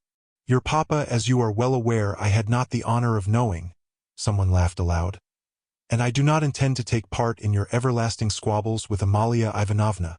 I have come here to speak of my own affairs, and I want to have a word with your stepdaughter, Sofia Ivanovna, I think it is. Allow me to pass." Pyotr Petrovitch, edging by her, went to the opposite corner where Sonia was. Katerina Ivanovna remained standing where she was, as though thunderstruck. She could not understand how Pyotr Petrovitch could deny having enjoyed her father's hospitality. Though she had invented it herself, she believed in it firmly by this time. She was struck too by the businesslike, dry, and even contemptuous menacing tone of Pyotr Petrovitch. All the clamor gradually died away at his entrance. Not only was this serious businessman strikingly incongruous with the rest of the party, but it was evident, too, that he had come upon some matter of consequence, that some exceptional cause must have brought him, and that therefore something was going to happen. Raskolnikov, standing beside Sonia, moved aside to let him pass. Pyotr Petrovitch did not seem to notice him. A minute later Lebeziatnikov, too, appeared in the doorway. He did not come in, but stood still, listening with marked interest, almost wonder, and seemed for a time perplexed. "Excuse me for possibly interrupting you, but it's a matter of some importance," Pyotr Petrovitch observed, addressing the company generally. "I am glad indeed to find other persons present. Amalia Ivanovna, I humbly beg you as mistress of the house to pay careful attention to what I have to say to Sofia Ivanovna. Sofia Ivanovna," he went on, addressing Sonia, who was very much surprised and already alarmed. "Immediately after your visit I found that 100-ruble note was missing from my table, in the room of my friend Mr. Lebeziatnikov. If in any way whatever you know and will tell us where it is now, I assure you on my word of honor and call all present to witness that the matter shall end there. In the opposite case I shall be compelled to have recourse to very serious measures, and then you must blame yourself." Complete silence reigned in the room. Even the crying children were still. Sonia stood deadly pale, staring at Luzin and unable to say a word. She seemed not to understand. Some seconds passed. "Well, how is it to be then?" asked Luzin, looking intently at her. "I don't know. I know nothing about it," Sonia articulated faintly at last. "No, you know nothing?" Luzin repeated, and again he paused for some seconds. "Think a moment, mademoiselle," he began severely, but still, as it were, admonishing her. "Reflect. I am prepared to give you time for consideration. Kindly observe this. If I were not so entirely convinced I should not, you may be sure, with my experience venture to accuse you so directly. Seeing that for such direct accusation before witnesses, if false or even mistaken, I should myself in a certain sense be made responsible, I am aware of that. This morning I changed for my own purposes several 5% securities for the sum of approximately 3,000 rubles. The account is noted down in my pocketbook. On my return home I proceeded to count the money, as Mr. Lebeziatnikov will bear witness, and after counting 2,300 rubles I put the rest in my pocketbook in my coat pocket. About 500 rubles remained on the table, and among them 3 notes of 100 rubles each. At that moment you entered, at my invitation. And all the time you were present you were exceedingly embarrassed, so that 3 times you jumped up in the middle of the conversation and tried to make off. Mr. Lebeziatnikov can bear witness to this. You yourself, mademoiselle, probably will not refuse to confirm my statement that I invited you through Mr. Lebeziatnikov, solely in order to discuss with you the hopeless and destitute position of your relative, Katerina Ivanovna, whose dinner I was unable to attend, and the advisability of getting up something of the nature of a subscription, lottery, or the like, for her benefit. You thanked me and even shed tears. I describe all this as it took place, primarily to recall it to your mind and secondly to show you that not the slightest detail has escaped my recollection. Then I took a 10-ruble note from the table and handed it to you by way of first installment on my part for the benefit of your relative. Mr. Lebeziatnikov saw all this. Then I accompanied you to the door, you being still in the same state of embarrassment, after which, being left alone with Mr. Lebeziatnikov, I talked to him for 10 minutes. Then Mr. Lebeziatnikov went out and I returned to the table with the money lying on it, intending to count it and to put it aside as I proposed doing before. To my surprise, 100-ruble note had disappeared. Kindly consider the position. Mr. Lebeziatnikov I cannot suspect. I am ashamed to allude to such a supposition. I cannot have made a mistake in my reckoning. For the minute before your entrance I had finished my accounts and found the total correct. You will admit that recollecting your embarrassment, your eagerness to get away and the fact that you kept your hands for some time on the table, and taking into consideration your social position and the habits associated with it, I was, so to say, with horror and positively against my will, compelled to entertain a suspicion, a cruel but justifiable suspicion. I will add further and repeat that in spite of my positive conviction, I realize that I run a certain risk in making this accusation, but as you see, I could not let it pass. I have taken action and I will tell you why. Solely, madam, solely, owing to your black ingratitude. Why? I invite you for the benefit of your destitute relative. I present you with my donation of 10 rubles and you, on the spot, repay me for all that with such an action. It is too bad. You need a lesson. Reflect. Moreover, like a true friend I beg you, and you could have no better friend at this moment. Think what you are doing, otherwise I shall be immovable. Well, what do you say? I have taken nothing, Sonia whispered in terror. You gave me 10 rubles, here it is, take it. Sonia pulled her handkerchief out of her pocket, untied a corner of it, took out the 10-ruble note and gave it to Luzin. And the 100 rubles you do not confess to taking? He insisted reproachfully, not taking the note. Sonia looked about her. All were looking at her with such awful, stern, ironical, hostile eyes. She looked at Raskolnikov. He stood against the wall with his arms crossed, looking at her with glowing eyes. Good God! Broke from Sonia. Amalia Ivanovna, we shall have to send word to the police and therefore I humbly beg you meanwhile to send for the house porter. Luzin said softly and even kindly. Gott der Barmherzig. I knew she was the thief, cried Amalia Ivanovna, throwing up her hands. You knew it. Luzin caught her up. Then I suppose you had some reason before this for thinking so. I beg you, worthy Amalia Ivanovna, to remember your words which have been uttered before witnesses. There was a buzz of loud conversation on all sides. All were in movement. What? Cried Katerina Ivanovna, suddenly realizing the position, and she rushed at Luzin. What? You accuse her of stealing? Sonia? Ah, the wretches, the wretches! And running to Sonia, she flung her wasted arms round her and held her as in a vice. Sonia, how dared you take 10 rubles from him? Foolish girl! Give it to me. Give me the 10 rubles at once, here! And snatching the note from Sonia, Katerina Ivanovna crumpled it up and flung it straight into Luzin's face. It hit him in the eye and fell on the ground. Amalia Ivanovna hastened to pick it up. Pyotr Petrovitch lost his temper. Hold that mad woman, he shouted. At that moment several other persons, besides Lebeziatnikov, appeared in the doorway, among them the 2 ladies. What? Mad? Am I mad? Idiot! Shrieked Katerina Ivanovna. You are an idiot yourself, pettifogging lawyer, base man. Sonia, Sonia take his money. Sonia a thief. Why, she'd give away her last penny. And Katerina Ivanovna broke into hysterical laughter. Did you ever see such an idiot? She turned from side to side. And you too? She suddenly saw the landlady. And you too, sausage eater, you declare that she is a thief, you trashy Prussian hen's leg in a crinoline. She hasn't been out of this room. She came straight from you, you wretch, and sat down beside me. Everyone saw her. She sat here by Rodion Romanovitch. Search her. Since she's not left the room, the money would have to be on her.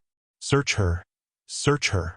But if you don't find it, then excuse me, my dear fellow, you'll answer for it.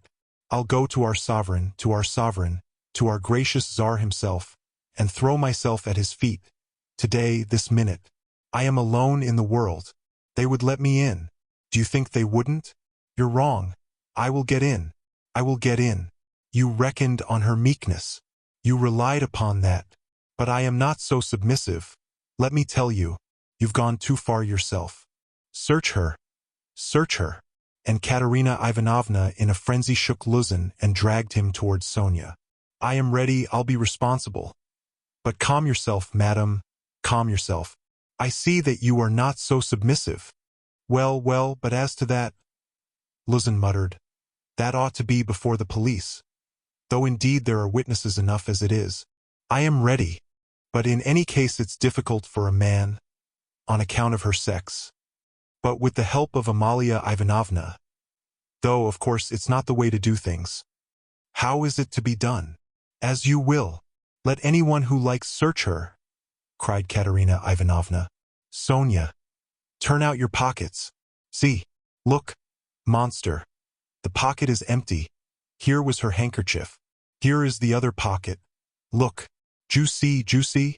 And Katerina Ivanovna turned, or rather snatched, both pockets inside out. But from the right pocket a piece of paper flew out and describing a parabola in the air fell at Luzin's feet. Everyone saw it, several cried out. Fyodor Petrovich stooped down, picked up the paper in 2 fingers, lifted it where all could see it and opened it. It was a 100-ruble note folded in 8. Fyodor Petrovich held up the note, showing it to everyone. "Thief! Out of my lodging! Police, police!" yelled Amalia Ivanovna. "They must to Siberia be sent. Away!" Exclamations arose on all sides. Raskolnikov was silent, keeping his eyes fixed on Sonia, except for an occasional rapid glance at Luzin. Sonia stood still as though unconscious. She was hardly able to feel surprise. Suddenly the color rushed to her cheeks. She uttered a cry and hid her face in her hands. "No, it wasn't I. I didn't take it. I know nothing about it," she cried with a heartrending wail, and she ran to Katerina Ivanovna, who clasped her tightly in her arms, as though she would shelter her from all the world. "Sonia, Sonia, I don't believe it. You see, I don't believe it," she cried in the face of the obvious fact, swaying her to and fro in her arms like a baby, kissing her face continually, then snatching at her hands and kissing them, too. "You took it! How stupid these people are! Oh dear! You are fools, fools!" she cried, addressing the whole room. You don't know what a heart she has, what a girl she is.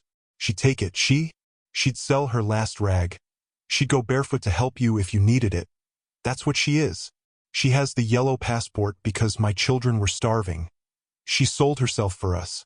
Ah, husband, husband, do you see? Do you see? What a memorial dinner for you. Merciful heavens. Defend her. Why are you all standing still? Rodion Romanovich, why don't you stand up for her? Do you believe it, too?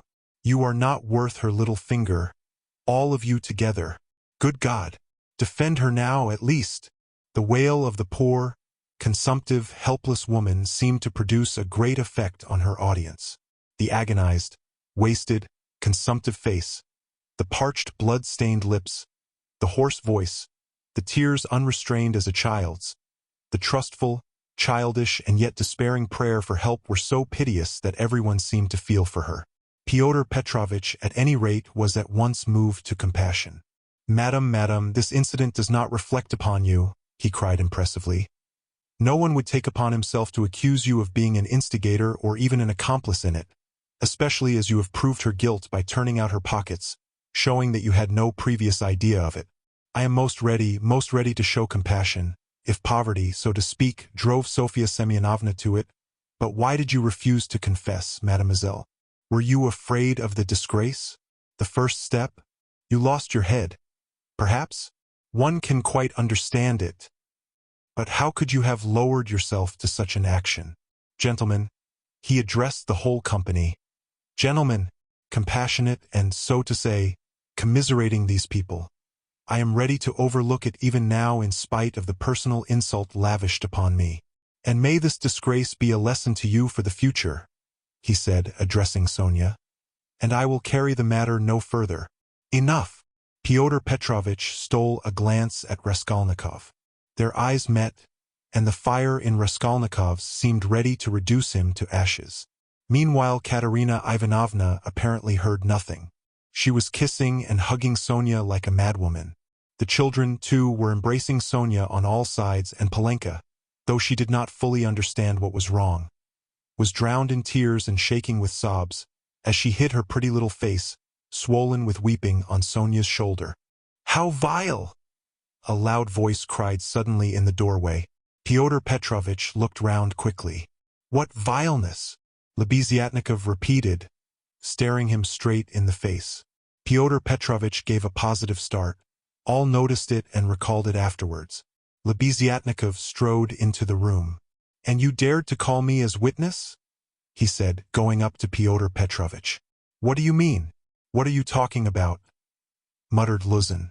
"I mean that you are a slanderer, that's what my words mean," Lebeziatnikov said hotly, looking sternly at him with his short-sighted eyes. He was extremely angry. Raskolnikov gazed intently at him, as though seizing and weighing each word. Again there was a silence. Pyotr Petrovitch indeed seemed almost dumbfounded for the first moment. "If you mean that for me," he began, stammering. "But what's the matter with you? Are you out of your mind?" "I'm in my mind, but you are a scoundrel. Ah, how vile! I have heard everything.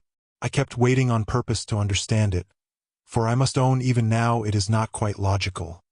What you have done it all for I can't understand." "Why, what have I done then?" "Give over talking in your nonsensical riddles. Or maybe you are drunk.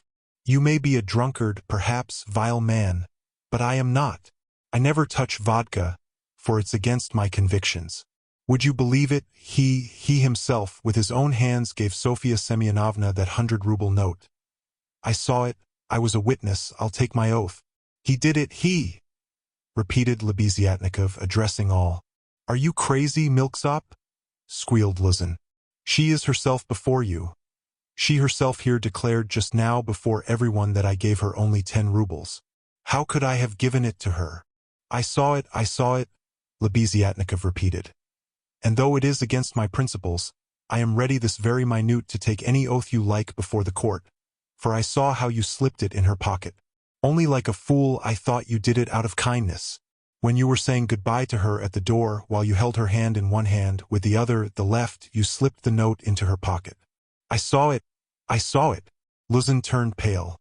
"What lies?" he cried impudently. "Why, how could you, standing by the window, see the note? You fancied it with your short-sighted eyes. You are raving." "No, I didn't fancy it. And though I was standing some way off, I saw it all. And though it certainly would be hard to distinguish a note from the window, that's true. I knew for certain that it was a 100-ruble note, because when you were going to give Sofia Semyonovna 10 rubles, you took up from the table a 100-ruble note. I saw it because I was standing near then, and an idea struck me at once, so that I did not forget you had it in your hand.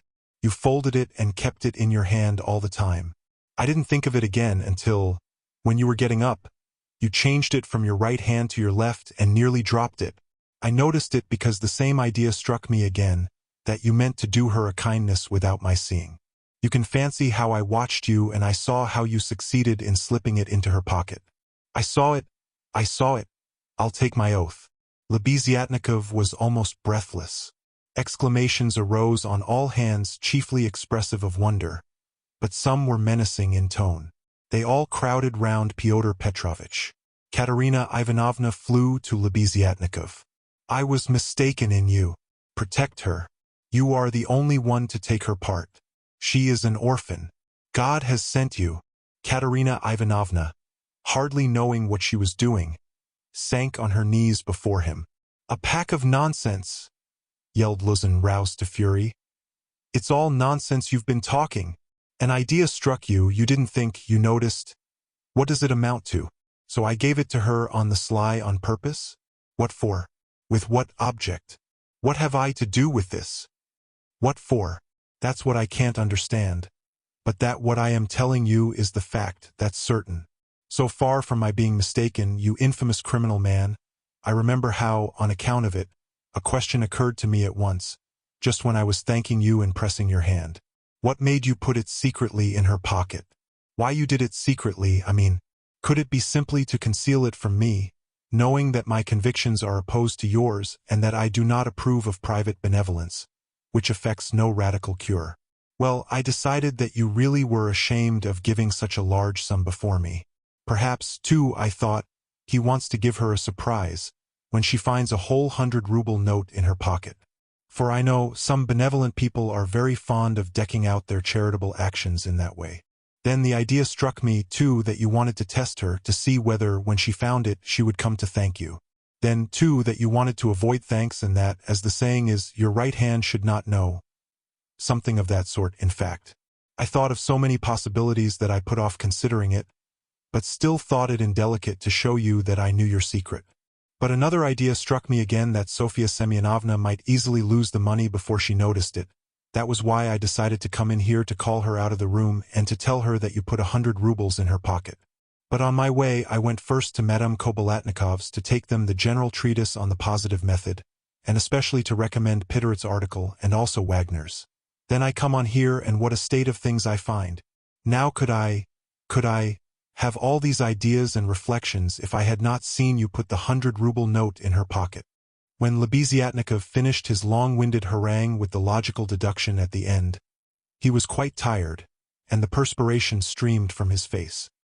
He could not, alas, even express himself correctly in Russian, though he knew no other language, so that he was quite exhausted, almost emaciated after this heroic exploit. But his speech produced a powerful effect. He had spoken with such vehemence, with such conviction that everyone obviously believed him. Pyotr Petrovitch felt that things were going badly with him. "What is it to do with me if silly ideas did occur to you?" he shouted. "That's no evidence. You may have dreamt it, that's all. And I tell you, you are lying, sir. You are lying and slandering from some spite against me, simply from pique, because I did not agree with your free-thinking, godless social propositions." But this retort did not benefit Pyotr Petrovitch. Murmurs of disapproval were heard on all sides. "Ah, that's your line now, is it?" cried Lebeziatnikov. "That's nonsense. Call the police and I'll take my oath. There's only one thing I can't understand. What made him risk such a contemptible action? Oh, pitiful, despicable man. I can explain why he risked such an action, and if necessary, I too will swear to it," Raskolnikov said at last in a firm voice, and he stepped forward. He appeared to be firm and composed.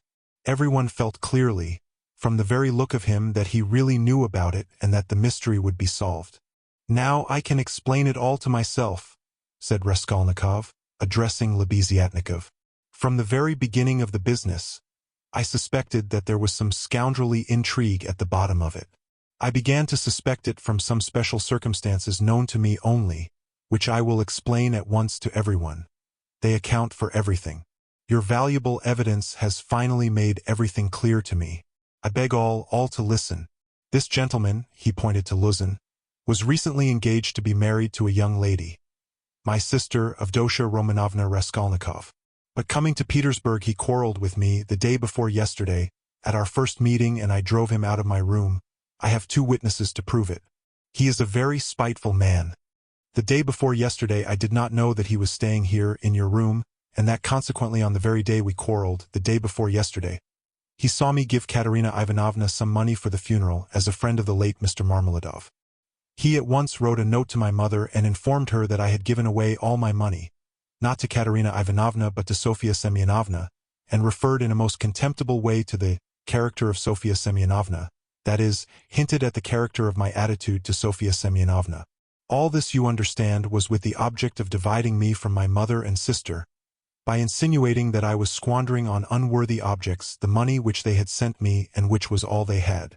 Yesterday evening, before my mother and sister and in his presence, I declared that I had given the money to Katerina Ivanovna for the funeral and not to Sofia Semyonovna, and that I had no acquaintance with Sofia Semyonovna and had never seen her before, indeed. At the same time I added that he, Pyotr Petrovitch Luzin, with all his virtues, was not worth Sofia Semyonovna's little finger, though he spoke so ill of her. To his question, would I let Sofia Semyonovna sit down beside my sister, I answered that I had already done so that day. Irritated that my mother and sister were unwilling to quarrel with me at his insinuations, he gradually began being unpardonably rude to them. A final rupture took place and he was turned out of the house. All this happened yesterday evening. Now I beg your special attention. Consider. If he had now succeeded in proving that Sofia Semyonovna was a thief, he would have shown to my mother and sister that he was almost right in his suspicions, that he had reason to be angry at my putting my sister on a level with Sofia Semyonovna, that, in attacking me, he was protecting and preserving the honor of my sister, his betrothed.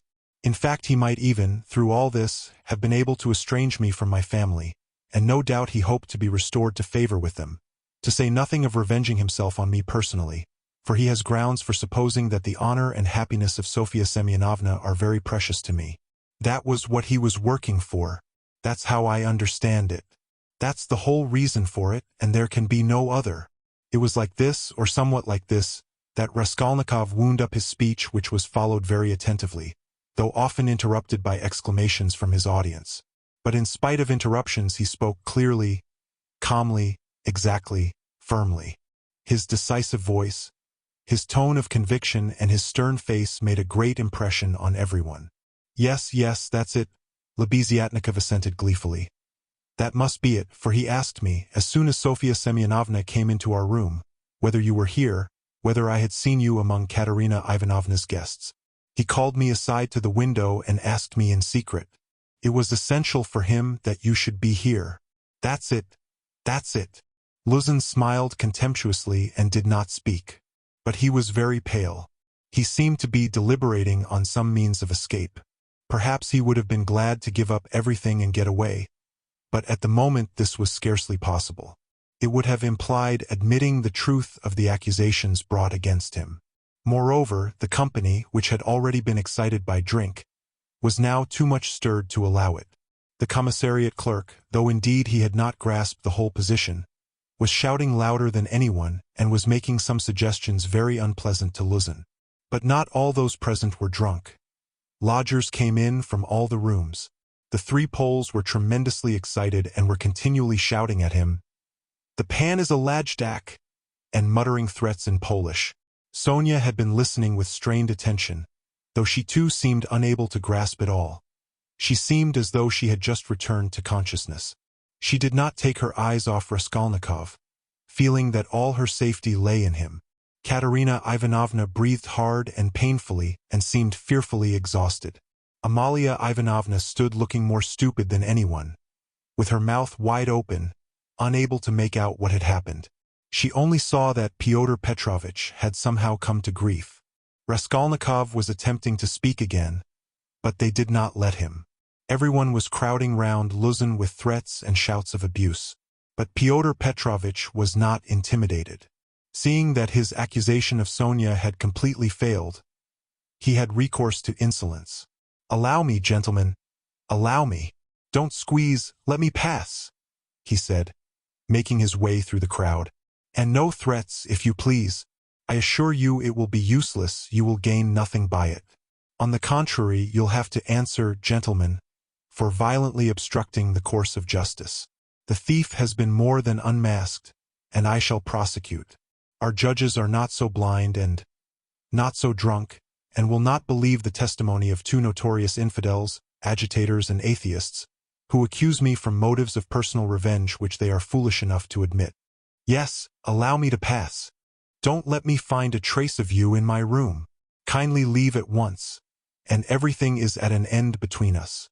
When I think of the trouble I've been taking, the way I've been expounding, all this fortnight, I told you myself today that I was going, when you tried to keep me.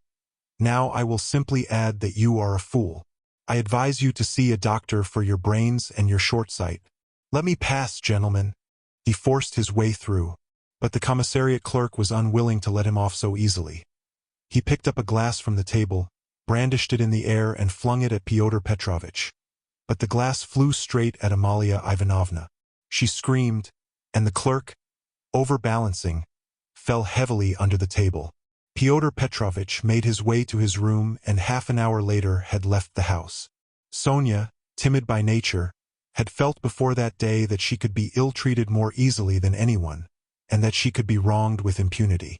Yet till that moment she had fancied that she might escape misfortune by care, gentleness, and submissiveness before everyone. Her disappointment was too great. She could, of course, bear with patience and almost without murmur anything, even this. But for the first minute she felt it too bitter. In spite of her triumph and her justification, when her first terror and stupefaction had passed and she could understand it all clearly, the feeling of her helplessness and of the wrong done to her made her heart throb with anguish and she was overcome with hysterical weeping. At last, unable to bear any more, she rushed out of the room and ran home, almost immediately after Luzin's departure. When amidst loud laughter the glass flew at Amalia Ivanovna, it was more than the landlady could endure. With a shriek she rushed like a fury at Katerina Ivanovna, considering her to blame for everything. "Out of my lodgings! At once! Quick march!" And with these words she began snatching up everything she could lay her hands on that belonged to Katerina Ivanovna, and throwing it on the floor. Katerina Ivanovna, pale, almost fainting, and gasping for breath, jumped up from the bed where she had sunk in exhaustion and darted at Amalia Ivanovna. But the battle was too unequal. The landlady waved her away like a feather. What? As though that godless calumny was not enough. This vile creature attacks me. What? On the day of my husband's funeral I am turned out of my lodging. After eating my bread and salt she turns me into the street, with my orphans. Where am I to go? Wailed the poor woman, sobbing and gasping. Good God! She cried with flashing eyes. Is there no justice upon earth? Whom should you protect if not us orphans? We shall see. There is law and justice on earth, there is, I will find it. Wait a bit, godless creature. Polenka, stay with the children, I'll come back. Wait for me if you have to wait in the street. We will see whether there is justice on earth. And throwing over her head that green shawl which Marmeladov had mentioned to Raskolnikov, Katerina Ivanovna squeezed her way through the disorderly and drunken crowd of lodgers who still filled the room, and, wailing and tearful, she ran into the street, with a vague intention of going at once somewhere to find justice. Polenka with the two little ones in her arms crouched, terrified, on the trunk in the corner of the room, where she waited trembling for her mother to come back. Amalia Ivanovna raged about the room, shrieking, lamenting and throwing everything she came across on the floor. The lodgers talked incoherently. Some commented to the best of their ability on what had happened. Others quarreled and swore at one another, while others struck up a song. Now it's time for me to go, thought Raskolnikov. Well, Sofia Semyonovna, we shall see what you'll say now. And he set off in the direction of Sonia's lodgings. Chapter 4. Raskolnikov had been a vigorous and active champion of Sonia against Luzin, although he had such a load of horror and anguish in his own heart. But having gone through so much in the morning, he found a sort of relief in a change of sensations, apart from the strong personal feeling which impelled him to defend Sonia. He was agitated too, especially at some moments, by the thought of his approaching interview with Sonia. He had to tell her who had killed Lizaveta. He knew the terrible suffering it would be to him and, as it were, brushed away the thought of it. So when he cried as he left Katerina Ivanovna's, "Well, Sofia Semyonovna, we shall see what you'll say now," he was still superficially excited, still vigorous and defiant from his triumph over Luzin. But, strange to say, by the time he reached Sonia's lodging, he felt a sudden impotence and fear. He stood still in hesitation at the door, asking himself the strange question, must he tell her who killed Lizaveta? It was a strange question because he felt at the very time not only that he could not help telling her, but also that he could not put off the telling. He did not yet know why it must be so. He only felt it, and the agonizing sense of his impotence before the inevitable almost crushed him. To cut short his hesitation and suffering, he quickly opened the door and looked at Sonia from the doorway. She was sitting with her elbows on the table and her face in her hands, but seeing Raskolnikov she got up at once and came to meet him as though she were expecting him. "What would have become of me but for you?" she said quickly, meeting him in the middle of the room. Evidently she was in haste to say this to him. It was what she had been waiting for. Raskolnikov went to the table and sat down on the chair from which she had only just risen. She stood facing him 2 steps away, just as she had done the day before. "Well, Sonia?" he said, and felt that his voice was trembling. "It was all due to your social position and the habits associated with it. Did you understand that just now?" Her face showed her distress. "Only don't talk to me as you did yesterday," she interrupted him. "Please don't begin it. There is misery enough without that." She made haste to smile, afraid that he might not like the reproach. "I was silly to come away from there. What is happening there now? I wanted to go back directly, but I kept thinking that you would come." He told her that Amalia Ivanovna was turning them out of their lodging and that Katerina Ivanovna had run off somewhere to seek justice. "My God!" cried Sonia. "Let's go at once." And she snatched up her cape. "It's everlastingly the same thing," said Raskolnikov irritably. "You've no thought except for them. Stay a little with me." "But, Katerina Ivanovna—" "You won't lose Katerina Ivanovna, you may be sure. She'll come to you herself since she has run out," he added peevishly. "If she doesn't find you here, you'll be blamed for it." Sonia sat down in painful suspense. Raskolnikov was silent, gazing at the floor and deliberating. This time Luzin did not want to prosecute you, he began, not looking at Sonia. But if he had wanted to, if it had suited his plans, he would have sent you to prison if it had not been for Lebeziatnikov and me. Ah, yes, she assented in a faint voice. Yes, she repeated, preoccupied and distressed. But I might easily not have been there. And it was quite an accident, Lebeziatnikov's turning up. Sonia was silent. And if you'd gone to prison, what then? Do you remember what I said yesterday? Again she did not answer. He waited. I thought you would cry out again, don't speak of it. Leave off. Raskolnikov gave a laugh, but rather a forced one. What, silence again? He asked a minute later. We must talk about something, you know. It would be interesting for me to know how you would decide a certain problem, as Lebeziatnikov would say. He was beginning to lose the thread. No, really, I am serious. Imagine, Sonia, that you had known all Luzin's intentions beforehand. Known, that is, for a fact, that they would be the ruin of Katerina Ivanovna and the children and yourself thrown in, since you don't count yourself for anything, Polenka too, for she'll go the same way. Well, if suddenly it all depended on your decision whether he or they should go on living, that is, whether Luzin should go on living and doing wicked things, or Katerina Ivanovna should die. How would you decide which of them was to die? I ask you. Sonia looked uneasily at him. There was something peculiar in this hesitating question, which seemed approaching something in a roundabout way. I felt that you were going to ask some question like that, she said, looking inquisitively at him. I dare say you did. But how is it to be answered? Why do you ask about what could not happen? Said Sonia reluctantly. Then it would be better for Luzin to go on living and doing wicked things? You haven't dared to decide even that. But I can't know the divine providence. And why do you ask what can't be answered?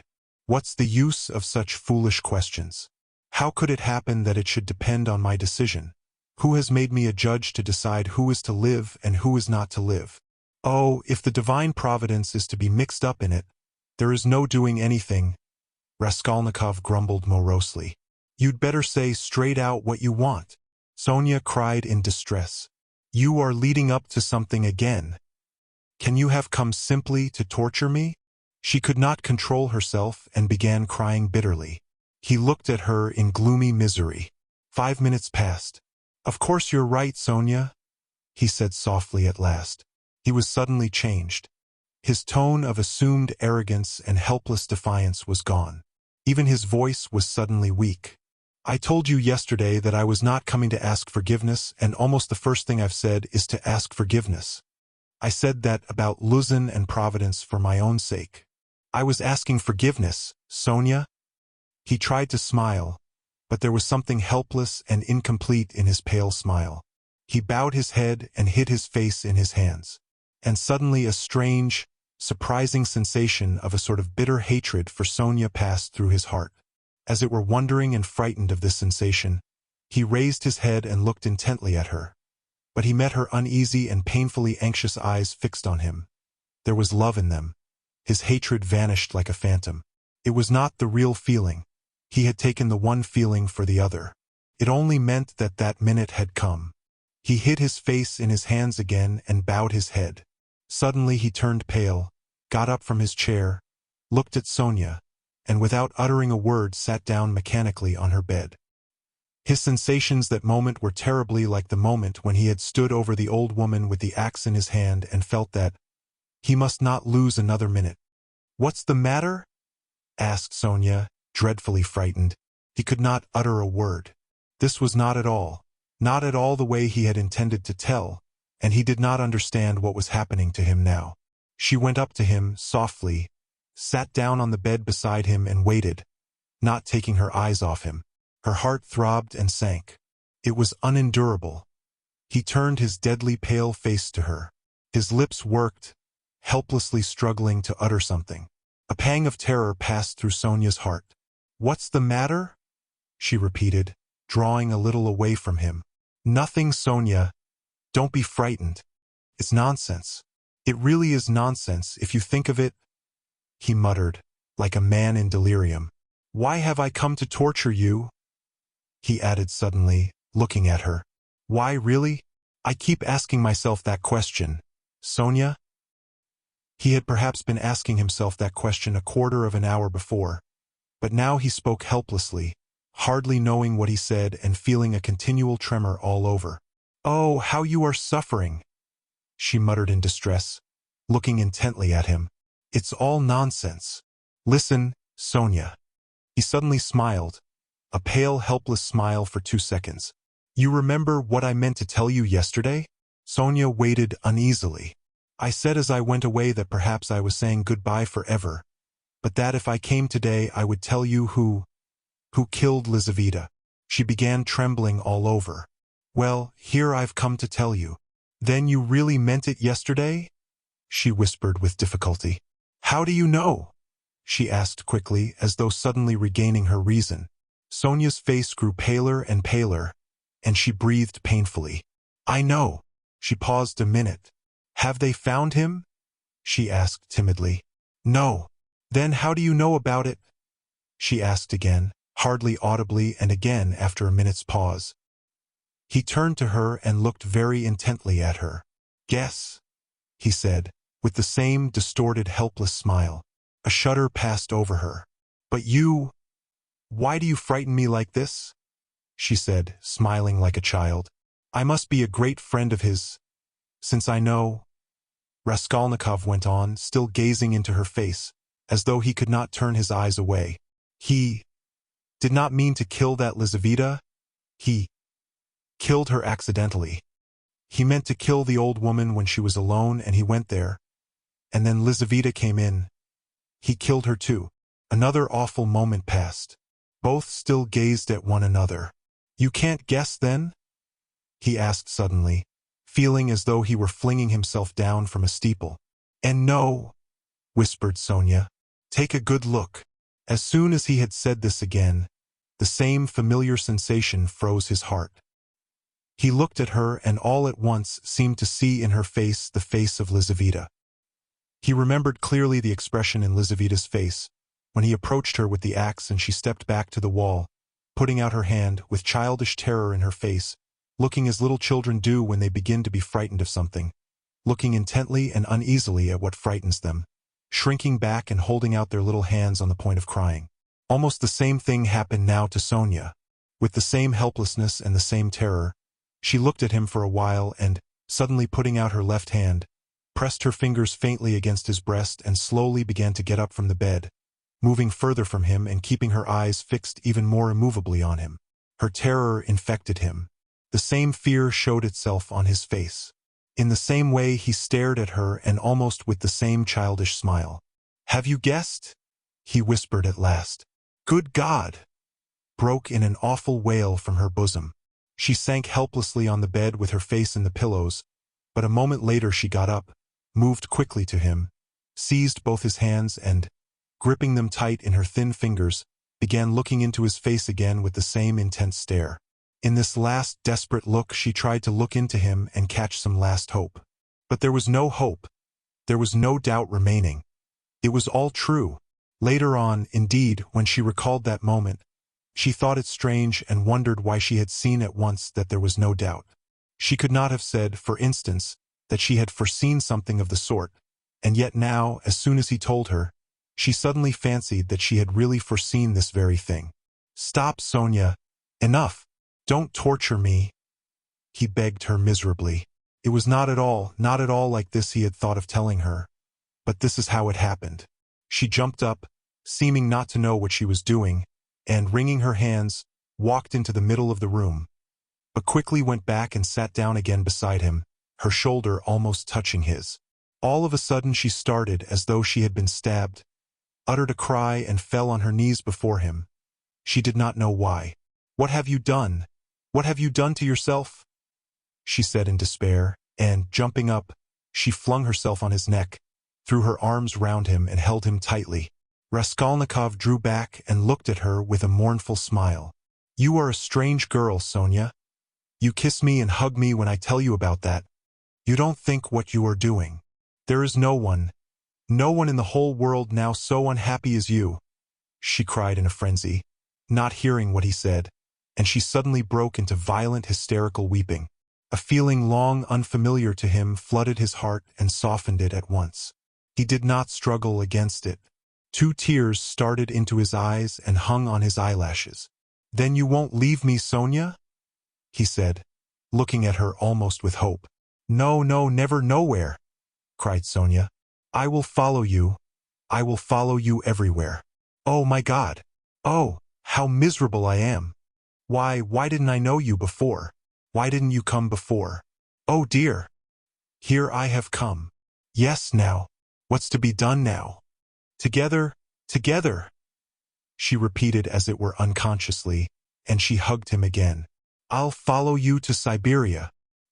He recoiled at this, and the same hostile, almost haughty smile came to his lips. "Perhaps I don't want to go to Siberia yet, Sonia," he said.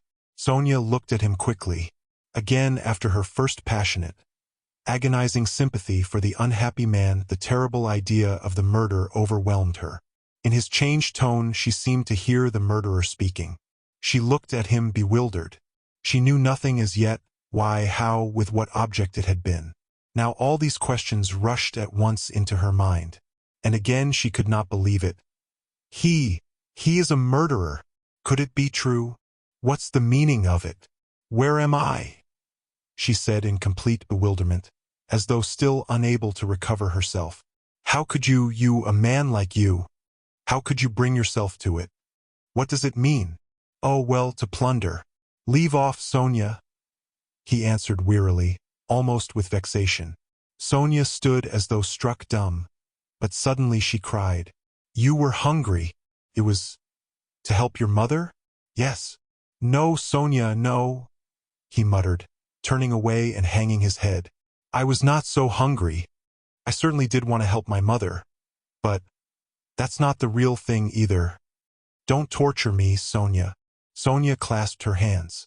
Could it all be true? Good God! What a truth! Who could believe it? And how could you give away your last farthing and yet rob and murder? "Ah!" she cried suddenly. "That money you gave Katerina Ivanovna, that money. Can that money—" "No, Sonia," he broke in hurriedly. "That money was not it. Don't worry yourself. That money my mother sent me, and it came when I was ill, the day I gave it to you. Razumihin saw it. He received it for me. That money was mine, my own." Sonia listened to him in bewilderment and did her utmost to comprehend. "And that money, I don't even know really whether there was any money," he added softly, as though reflecting. "I took a purse off her neck, made of chamois leather, a purse stuffed full of something, but I didn't look in it. I suppose I hadn't time. And the things, chains and trinkets, I buried under a stone with the purse next morning in a yard off the V. Prospect. They are all there now." Sonia strained every nerve to listen. "Then why, you said you did it to rob, but you took nothing?"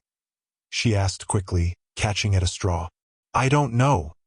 I haven't yet decided whether to take that money or not," he said, musing again, and seeming to wake up with a start, he gave a brief ironical smile. "Sh, what silly stuff I am talking, eh?" The thought flashed through Sonia's mind. Wasn't he mad? But she dismissed it at once. No, it was something else. She could make nothing of it.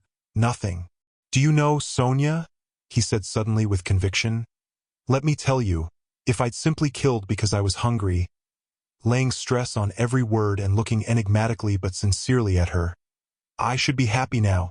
You must believe that. What would it matter to you?" He cried a moment later with a sort of despair. "What would it matter to you if I were to confess that I did wrong? What do you gain by such a stupid triumph over me?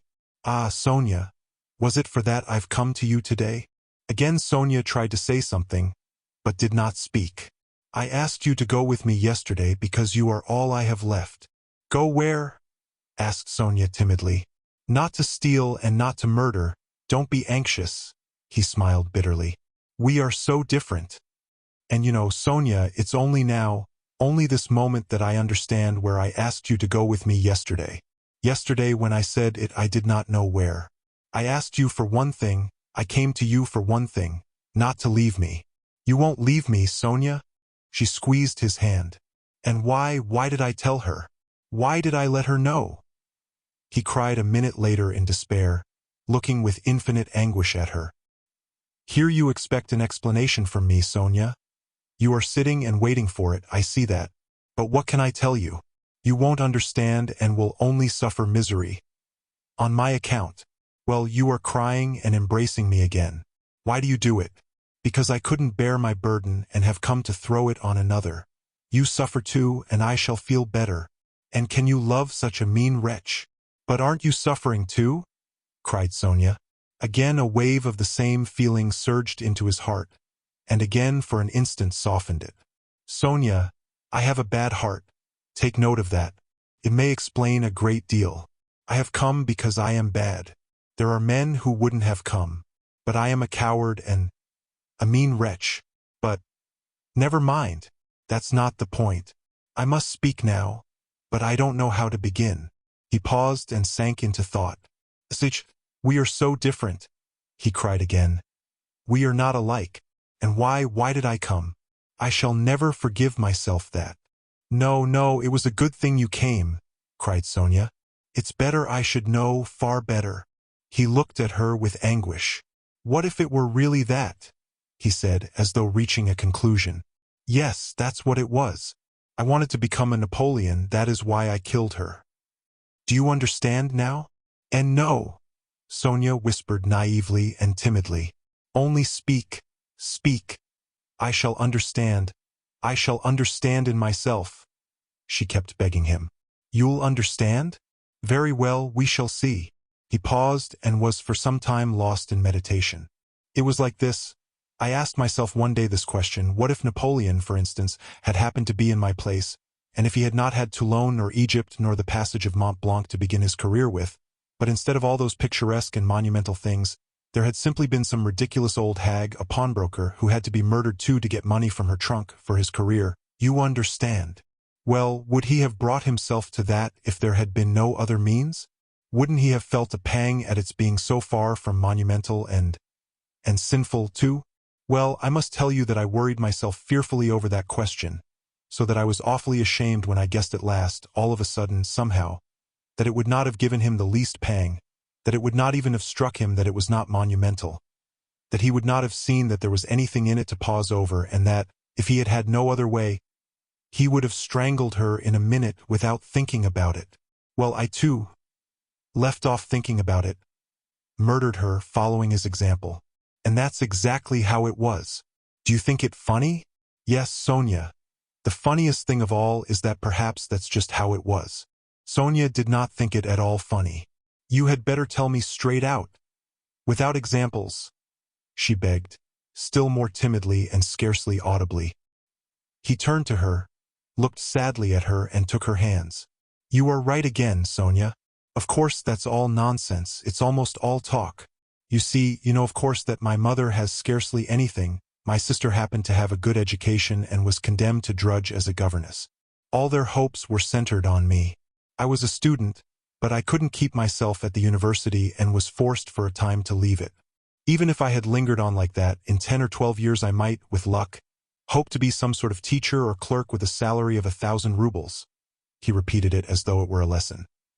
And by that time my mother would be worn out with grief and anxiety, and I could not succeed in keeping her in comfort while my sister... Well, my sister might well have fared worse, and it's a hard thing to pass everything by all one's life, to turn one's back upon everything, to forget one's mother and decorously accept the insults inflicted on one's sister. Why should one? When one has buried them, to burden oneself with others, wife and children, and to leave them again without a farthing. So I resolved to gain possession of the old woman's money and to use it for my first years without worrying my mother, to keep myself at the university and for a little while after leaving it, and to do this all on a broad, thorough scale so as to build up a completely new career and enter upon a new life of independence. Well, that's all. Well, of course in killing the old woman I did wrong. Well, that's enough. He struggled to the end of his speech in exhaustion and let his head sink. Oh, that's not it. That's not it, Sonia cried in distress. How could one? No, that's not right, not right. You see yourself that it's not right. But I've spoken truly. It's the truth. As though that could be the truth. Good God. I've only killed a louse, Sonia. A useless, loathsome, harmful creature. A human being, a louse. I too know it wasn't a louse, he answered, looking strangely at her. But I am talking nonsense, Sonia, he added. I've been talking nonsense a long time. That's not it, you are right there. There were quite other causes for it. I haven't talked to anyone for so long. Sonia, my head aches dreadfully now. His eyes shone with feverish brilliance. He was almost delirious. An uneasy smile strayed on his lips.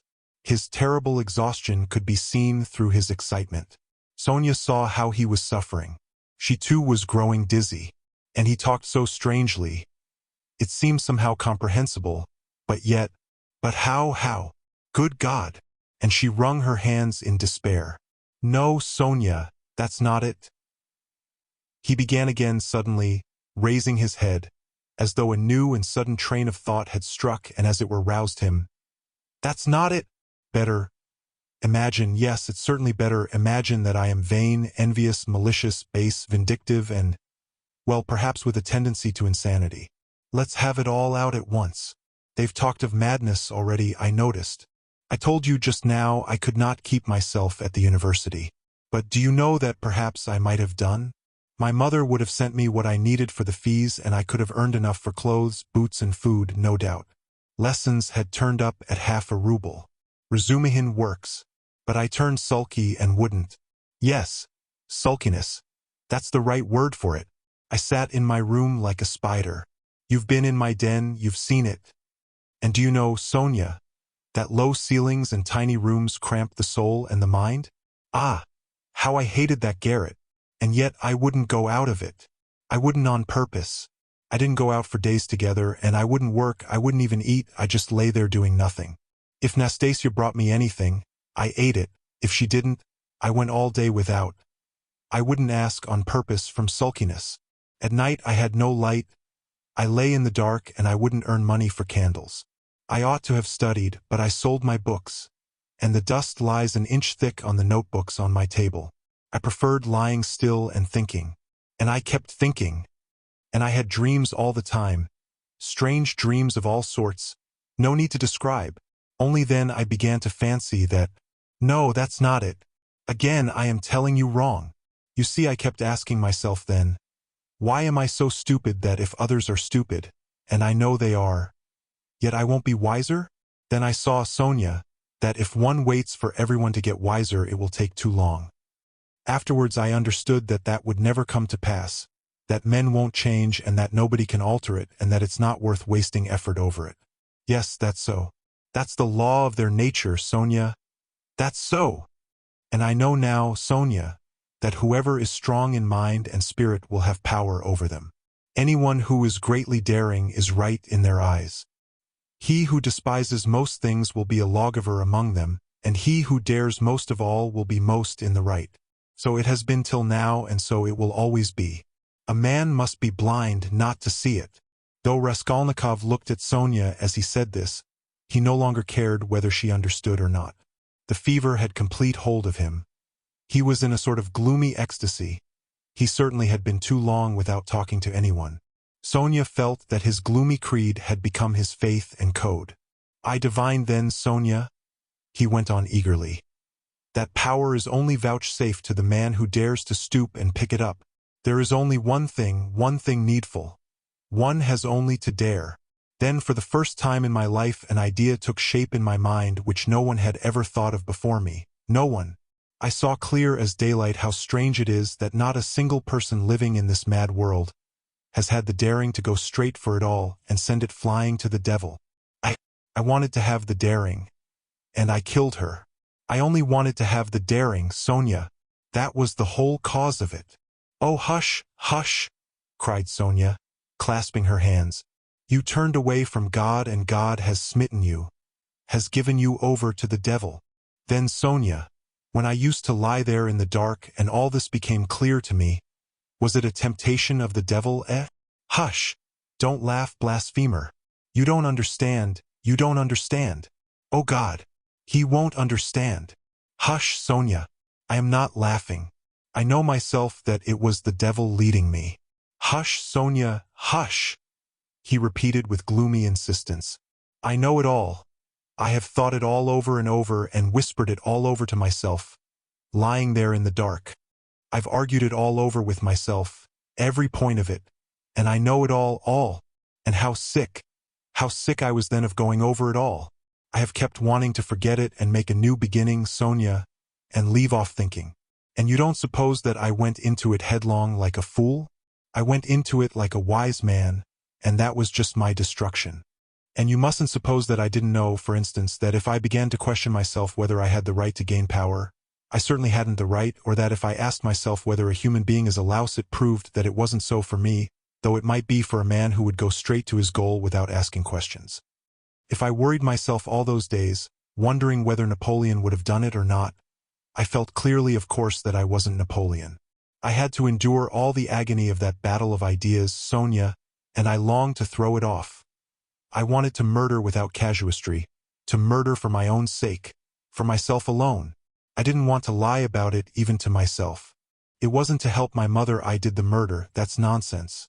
I didn't do the murder to gain wealth and power and to become a benefactor of mankind. Nonsense. I simply did it. I did the murder for myself alone, and whether I became a benefactor to others, or spent my life like a spider catching men in my web and sucking the life out of men, I couldn't have cared at that moment. And it was not the money I wanted, Sonia, when I did it. It was not so much the money I wanted, but something else. I know it all now. Understand me. Perhaps I should never have committed a murder again. I wanted to find out something else. It was something else led me on. I wanted to find out then, and quickly, whether I was a louse like everybody else or a man. Whether I can step over barriers or not. Whether I dare stoop to pick up or not. Whether I am a trembling creature or whether I have the right to kill? Have the right to kill. Sonia clasped her hands. Such Sonia, he cried irritably and seemed about to make some retort, but was contemptuously silent. Don't interrupt me, Sonia. I want to prove one thing only, that the devil led me on then, and he has shown me since that I had not the right to take that path, because I am just such a louse as all the rest. He was mocking me, and here I've come to you now. Welcome your guest. If I were not a louse, should I have come to you? Listen, when I went then to the old woman's, I only went to try. You may be sure of that. And you murdered her. But how did I murder her? Is that how men do murders? Do men go to commit a murder as I went then? I will tell you some day how I went. Did I murder the old woman? I murdered myself, not her. I crushed myself once for all, forever. But it was the devil that killed that old woman, not I. Enough, enough, Sonia, enough. Let me be, he cried in a sudden spasm of agony. Let me be. He leaned his elbows on his knees and squeezed his head in his hands as in a vice. What suffering! A wail of anguish broke from Sonia. Well, what am I to do now? He asked, suddenly raising his head and looking at her with a face hideously distorted by despair. What are you to do? She cried, jumping up, and her eyes that had been full of tears suddenly began to shine. Stand up! She seized him by the shoulder.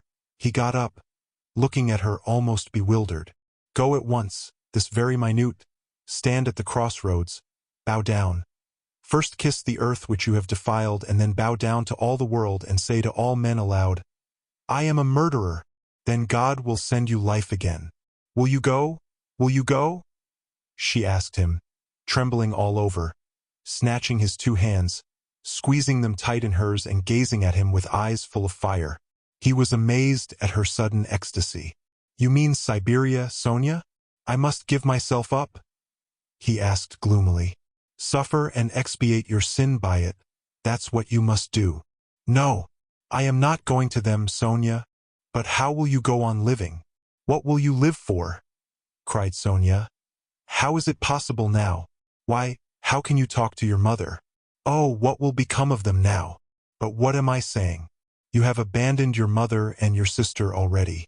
He has abandoned them already. Oh, God! She cried. Why, he knows it all himself. How, How can he live by himself? What will become of you now? Don't be a child, Sonia, he said softly. What wrong have I done them? Why should I go to them? What should I say to them? That's only a phantom. They destroy men by millions themselves and look on it as a virtue. They are knaves and scoundrels, Sonia. I am not going to them. And what should I say to them? That I murdered her, but did not dare to take the money and hid it under a stone. He added with a bitter smile.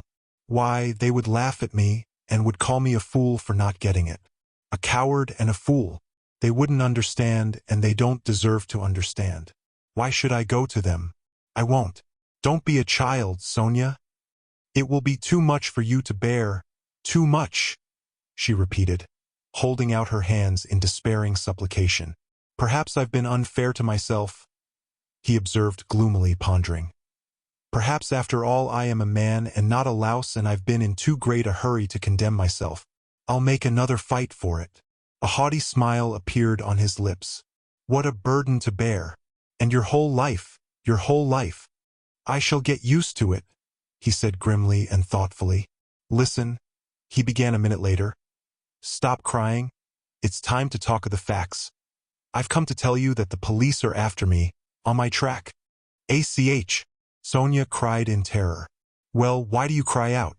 You want me to go to Siberia and now you are frightened?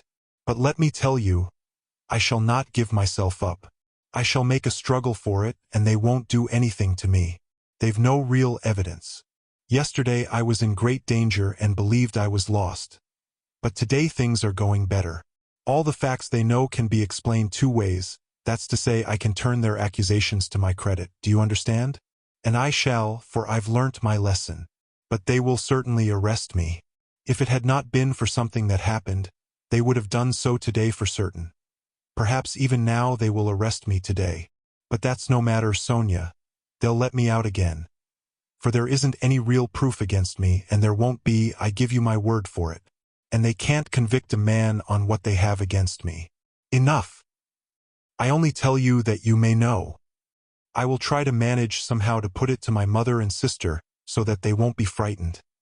My sister's future is secure, however, now I believe, and my mother's must be too. Well, that's all. Be careful, though. Will you come and see me in prison when I am there? Oh, I will, I will.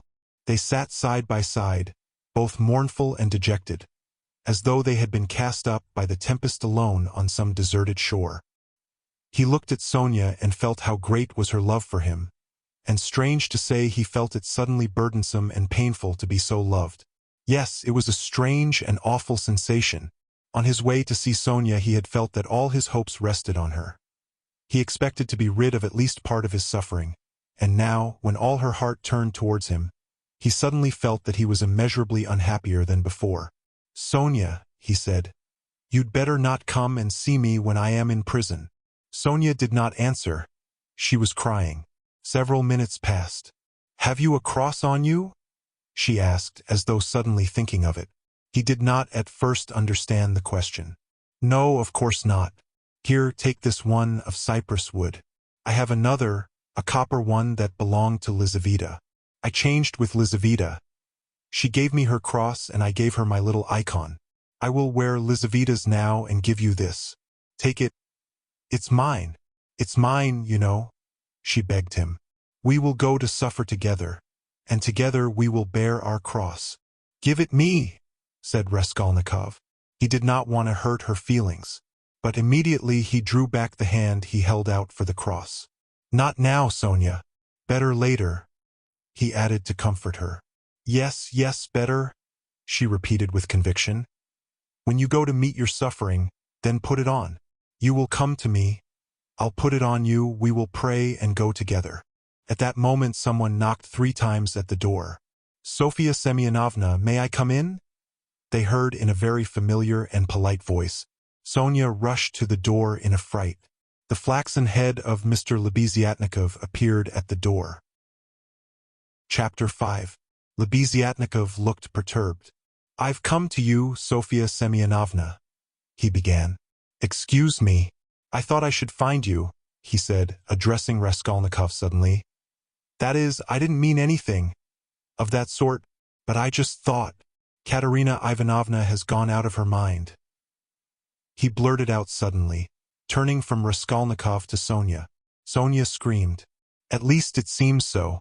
But we don't know what to do, you see. She came back. She seems to have been turned out somewhere, perhaps beaten. So it seems at least. She had run to your father's former chief. She didn't find him at home. He was dining at some other general's. Only fancy, she rushed off there, to the other generals, and imagine, she was so persistent that she managed to get the chief to see her. Had him fetched out from dinner, it seems. You can imagine what happened. She was turned out, of course. But, according to her own story, she abused him and threw something at him. One may well believe it. How it is she wasn't taken up, I can't understand. Now she is telling everyone, including Amalia Ivanovna.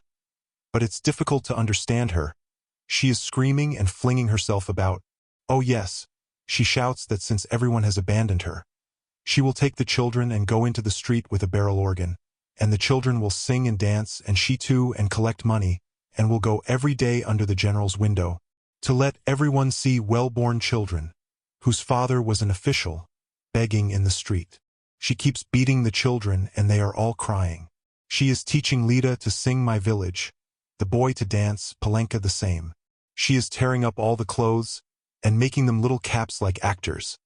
She means to carry a tin basin and make it tinkle, instead of music. She won't listen to anything. Imagine the state of things. It's beyond anything.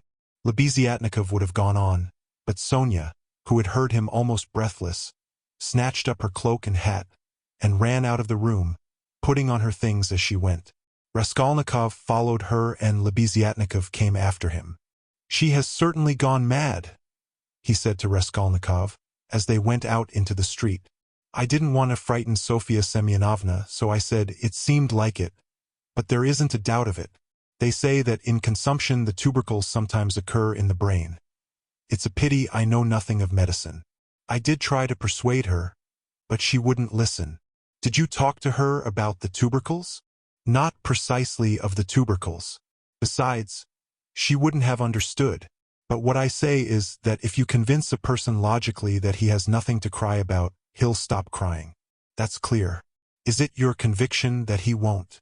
Life would be too easy if it were so, answered Raskolnikov. Excuse me. Of course it would be rather difficult for Katerina Ivanovna to understand. But do you know that in Paris they have been conducting serious experiments as to the possibility of curing the insane, simply by logical argument? One professor there, a scientific man of standing, lately dead, believed in the possibility of such treatment. His idea was that there's nothing really wrong with the physical organism of the insane, and that insanity is, so to say, a logical mistake, an error of judgment, an incorrect view of things. He gradually showed the madman his error and, would you believe it, they say he was successful? But as he made use of douches too, how far success was due to that treatment remains uncertain. So it seems at least. Raskolnikov had long ceased to listen. Reaching the house where he lived, he nodded to Lebeziatnikov and went in at the gate. Lebeziatnikov woke up with a start, looked about him and hurried on. Raskolnikov went into his little room and stood still in the middle of it. Why had he come back here? He looked at the yellow and tattered paper, at the dust, at his sofa.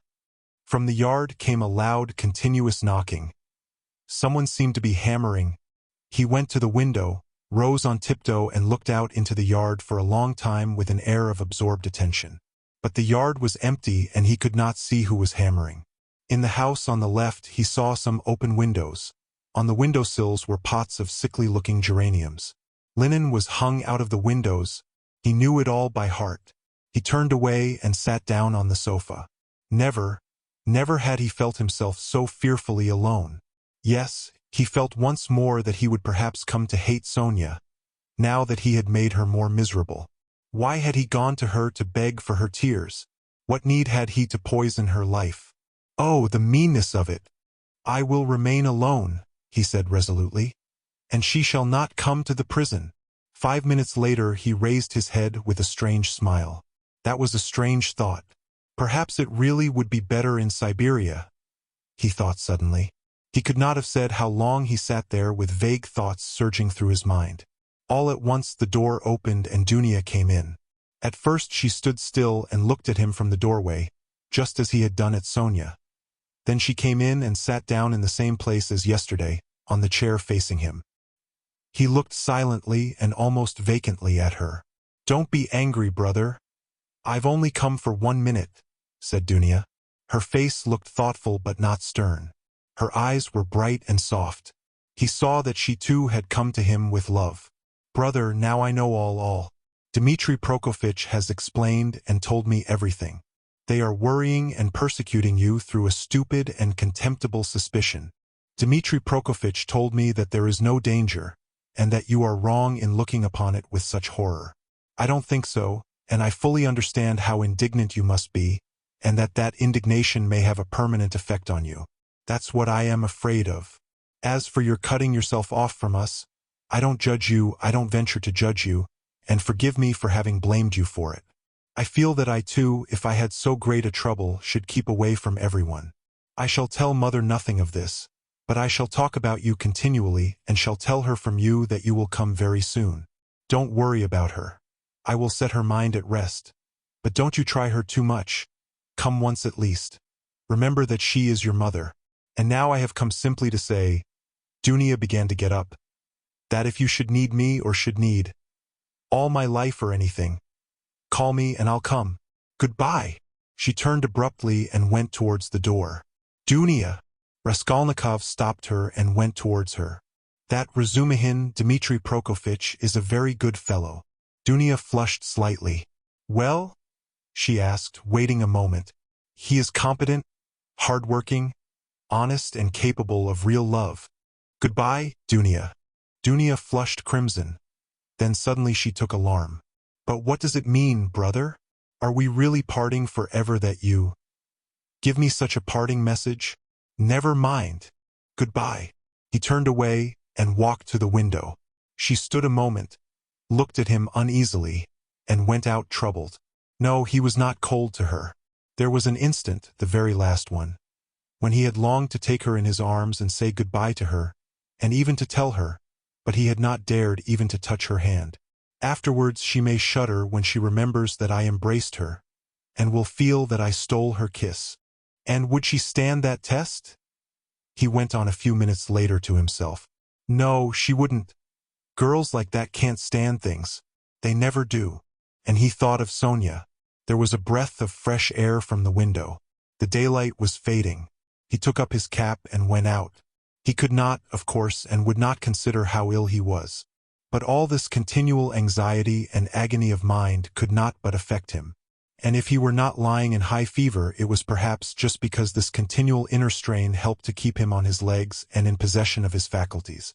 But this artificial excitement could not last long. He wandered aimlessly. The sun was setting. A special form of misery had begun to oppress him of late. There was nothing poignant, nothing acute about it. But there was a feeling of permanence, of eternity about it. It brought a foretaste of hopeless years of this cold, leaden misery, a foretaste of an eternity on a square yard of space. Towards evening this sensation usually began to weigh on him more heavily. With this idiotic, purely physical weakness, depending on the sunset or something, one can't help doing something stupid.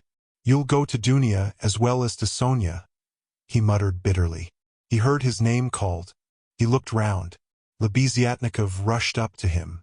Only fancy, I've been to your room looking for you. Only fancy, she's carried out her plan, and taken away the children. Sofia Semyonovna and I have had a job to find them. She is rapping on a frying pan and making the children dance. The children are crying. They keep stopping at the crossroads and in front of shops.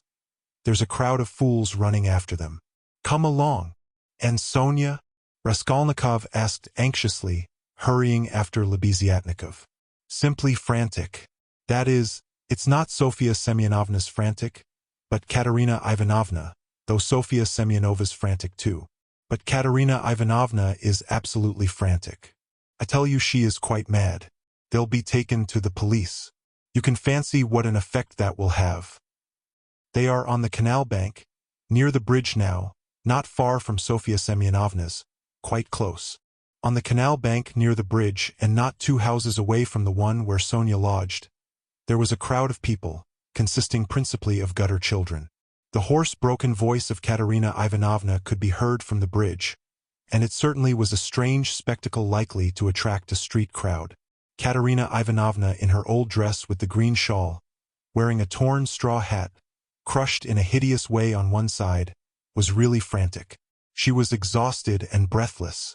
Her wasted, consumptive face looked more suffering than ever, and indeed out of doors in the sunshine a consumptive always looks worse than at home. But her excitement did not flag, and every moment her irritation grew more intense.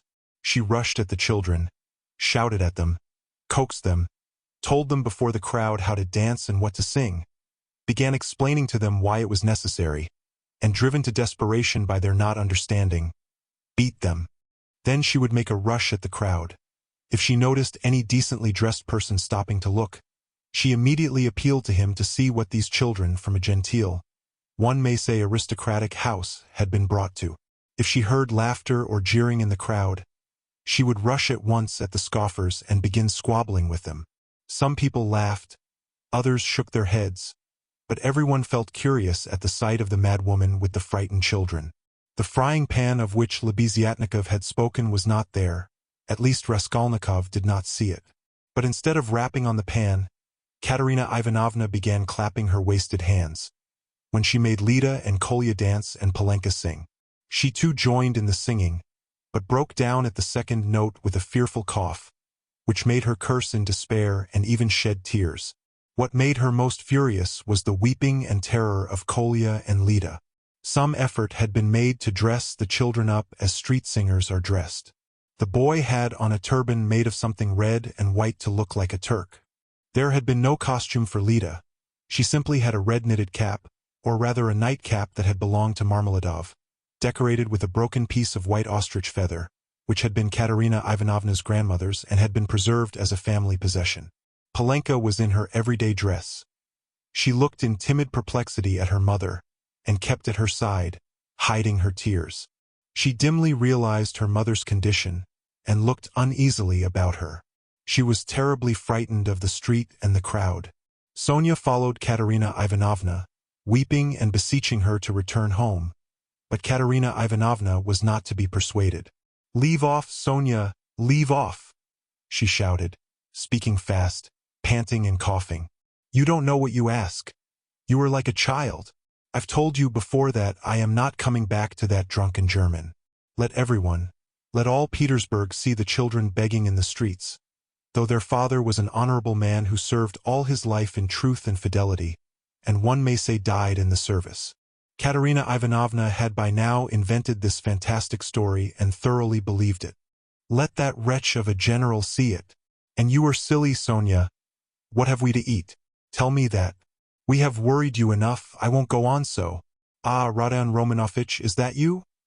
she cried, seeing Raskolnikov and rushing up to him. "Explain to this silly girl, please, that nothing better could be done. Even organ grinders earn their living, and everyone will see at once that we are different, that we are an honorable and bereaved family reduced to beggary. And that general will lose his post, you'll see. We shall perform under his windows every day, and if the Tsar drives by, I'll fall on my knees, put the children before me, show them to him and say, 'Defend us, Father. He is the father of the fatherless. He is merciful, he'll protect us, you'll see,' and that wretch of a general. Lida, tenez vous droit. Kolya, you'll dance again. Why are you whimpering? Whimpering again. What are you afraid of, stupid? Goodness, what am I to do with them, Rodion Romanovitch? If you only knew how stupid they are. What's one to do with such children?" And she, almost crying herself, which did not stop her uninterrupted, rapid flow of talk, pointed to the crying children. Raskolnikov tried to persuade her to go home, and even said, hoping to work on her vanity, that it was unseemly for her to be wandering about the streets like an organ grinder, as she was intending to become the principal of a boarding school. "A boarding school, ha ha ha! A castle in the air!" cried Katerina Ivanovna, her laugh ending in a cough. "No, Rodion Romanovitch, that dream is over. All have forsaken us. And that general, Rodion Romanovich, I threw an inkpot at him. It happened to be standing in the waiting room by the paper where you sign your name. I wrote my name, threw it at him, and ran away. Oh, the scoundrels, the scoundrels! But enough of them. Now I'll provide for the children myself. I won't bow down to anybody. She has had to bear enough for us." She pointed to Sonia. "Polenka, how much have you got? Show me." "What, only 2 farthings? Oh, the mean wretches! They give us nothing, only run after us, putting their tongues out. There, what is that blockhead laughing at?" She pointed to a man in the crowd. "It's all because Kolya here is so stupid. I have such a bother with him. What do you want, Polenka? Tell me in French, parlez-moi français. Why, I've taught you, some phrases. Else how are you to show that you are of good family, well-brought-up children, and not at all like other organ grinders?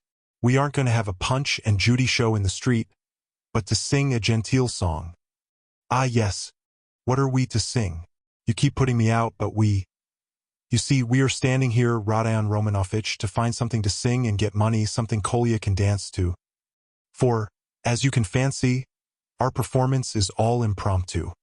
We must talk it over and rehearse it all thoroughly, and then we shall go to Nevsky, where there are far more people of good society, and we shall be noticed at once. Lida knows my village, only nothing but my village, and everyone sings that. We must sing something far more genteel." "Well, have you thought of anything, Polenka? If only you'd help your mother. My memory's quite gone, or I should have thought of something. We really can't sing and huzzar.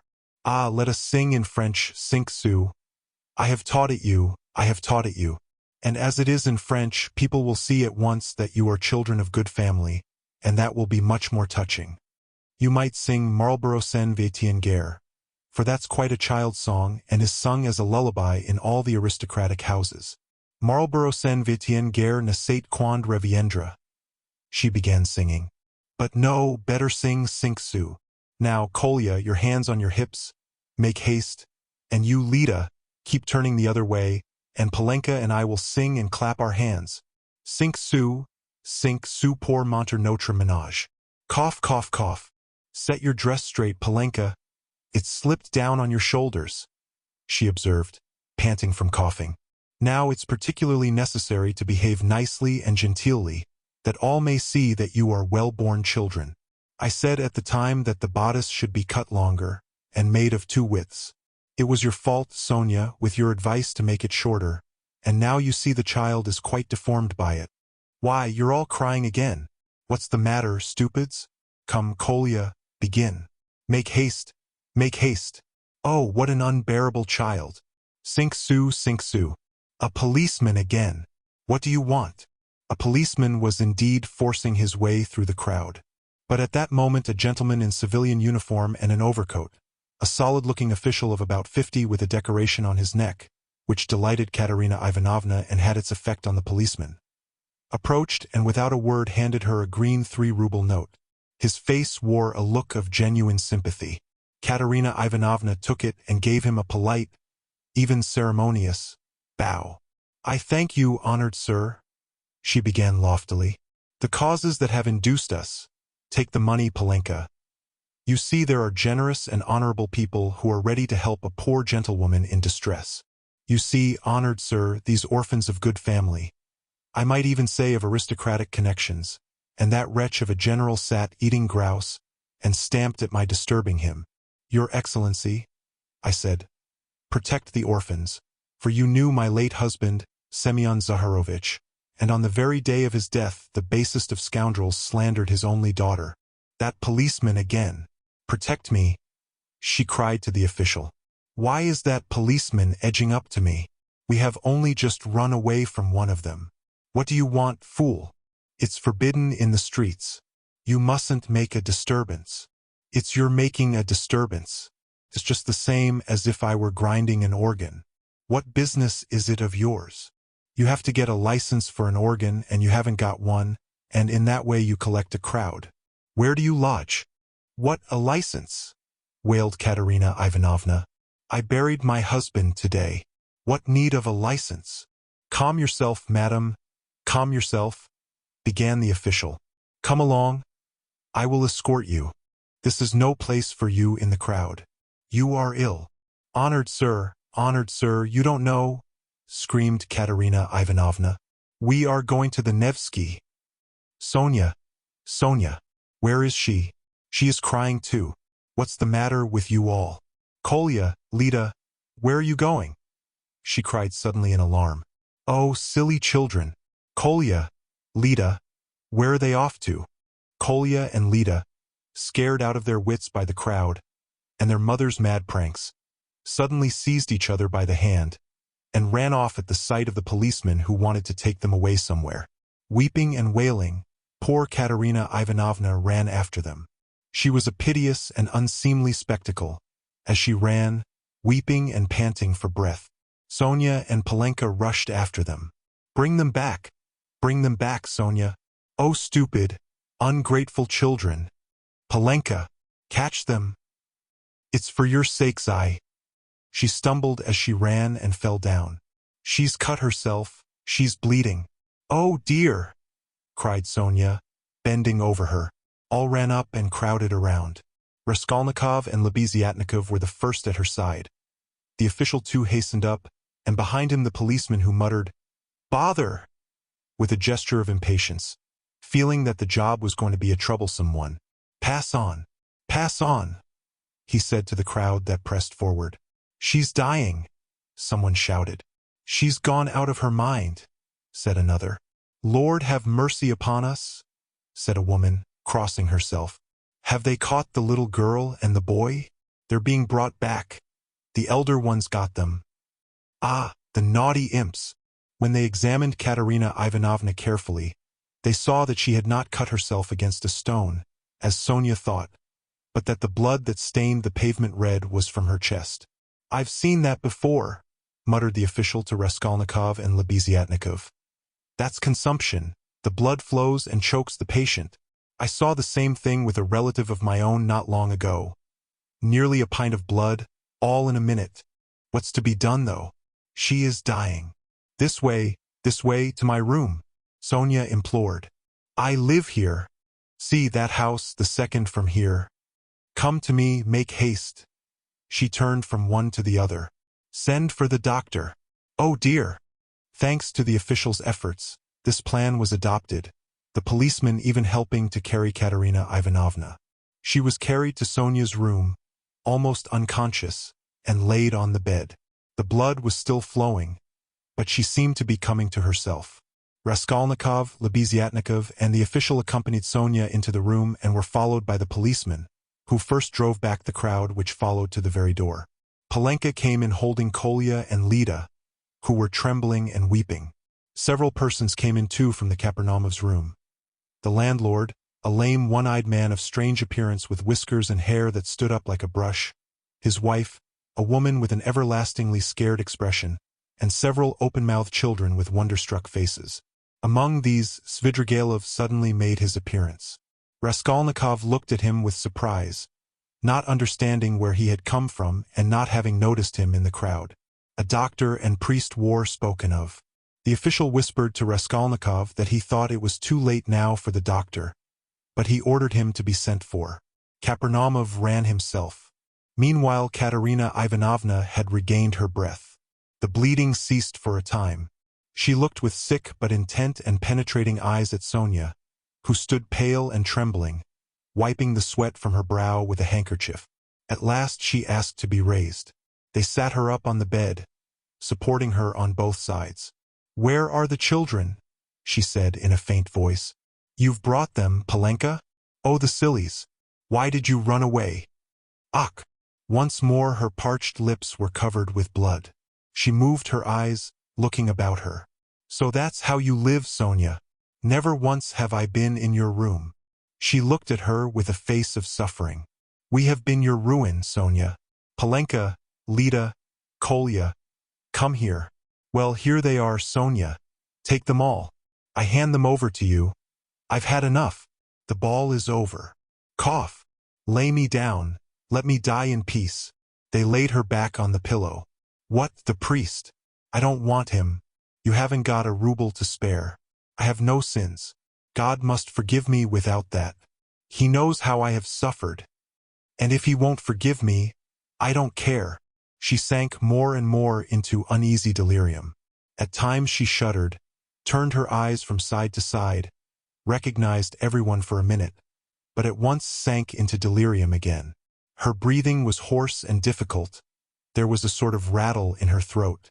I said to him, Your Excellency, she ejaculated, gasping after each word, that Amalia Ludwigovna, Lida, Kolya, hands on your hips, make haste, glisses, Pada tap with your heels, be a graceful child. Du hast Diamanten UND Perlen. What next? That's the thing to sing. Du hast die Schansten Augen Madchen? Was willst du mehr? What an idea! Was willst du mehr? What things the fool invents. Ah yes, in the heat of midday in the Vale of Dagestan. Ah, how I loved it. I loved that song to distraction, Palenka. Your father, used to sing it when we were engaged. Oh, those days. Oh, that's the thing for us to sing. How does it go? I've forgotten. Remind me. How was it? She was violently excited and tried to sit up. At last, in a horribly hoarse, broken voice, she began, shrieking and gasping at every word, with a look of growing terror. In the heat of midday, in the Vale of Dagestan, with lead in my breast. Your Excellency, she wailed suddenly with a heart-rending scream and a flood of tears. Protect the orphans. You have been their father's guest. One may say aristocratic. She started, regaining consciousness, and gazed at all with a sort of terror, but at once recognized Sonia. Sonia, Sonia, she articulated softly and caressingly, as though surprised to find her there. Sonia, darling, are you here, too? They lifted her up again. Enough. It's over. Farewell, poor thing. I am done for. I am broken. She cried with vindictive despair, and her head fell heavily back on the pillow. She sank into unconsciousness again, but this time it did not last long. Her pale, yellow, wasted face dropped back. Her mouth fell open.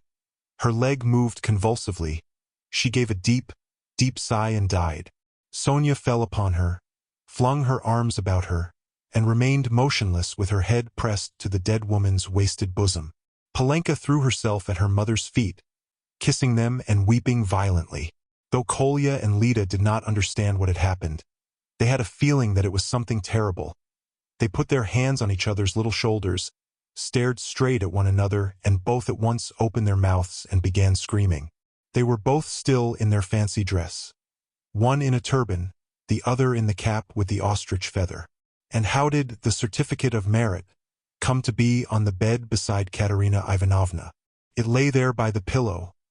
Raskolnikov saw it. He walked away to the window. Lebeziatnikov skipped up to him. She is dead, he said. Rodion Romanovitch, I must have 2 words with you, said Svidrigailov, coming up to them. Lebeziatnikov at once made room for him and delicately withdrew. Svidrigailov drew Raskolnikov further away. I will undertake all the arrangements, the funeral and that.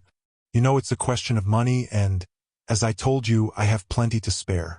I will put those 2 little ones and Palenka into some good orphan asylum, and I will settle 1,500 rubles to be paid to each on coming of age, so that Sofia Semyonovna need have no anxiety about them. And I will pull her out of the mud too, for she is a good girl, isn't she?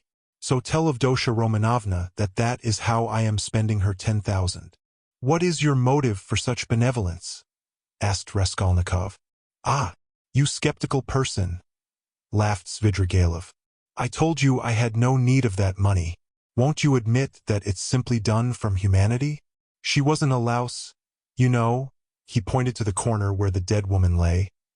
Was she, like some old pawnbroker woman? Come, you'll agree, is Luzin to go on living and doing wicked things, or is she to die? And if I didn't help them, Palenka would go the same way. He said this with an air of a sort of gay winking slyness, keeping his eyes fixed on Raskolnikov, who turned white and cold, hearing his own phrases spoken to Sonia. He quickly stepped back and looked wildly at Svidrigailov. How do you know?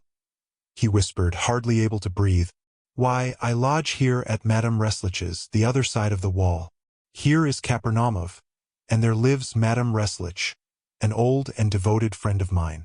I am a neighbor. You? Yes, continued Svidrigailov, shaking with laughter.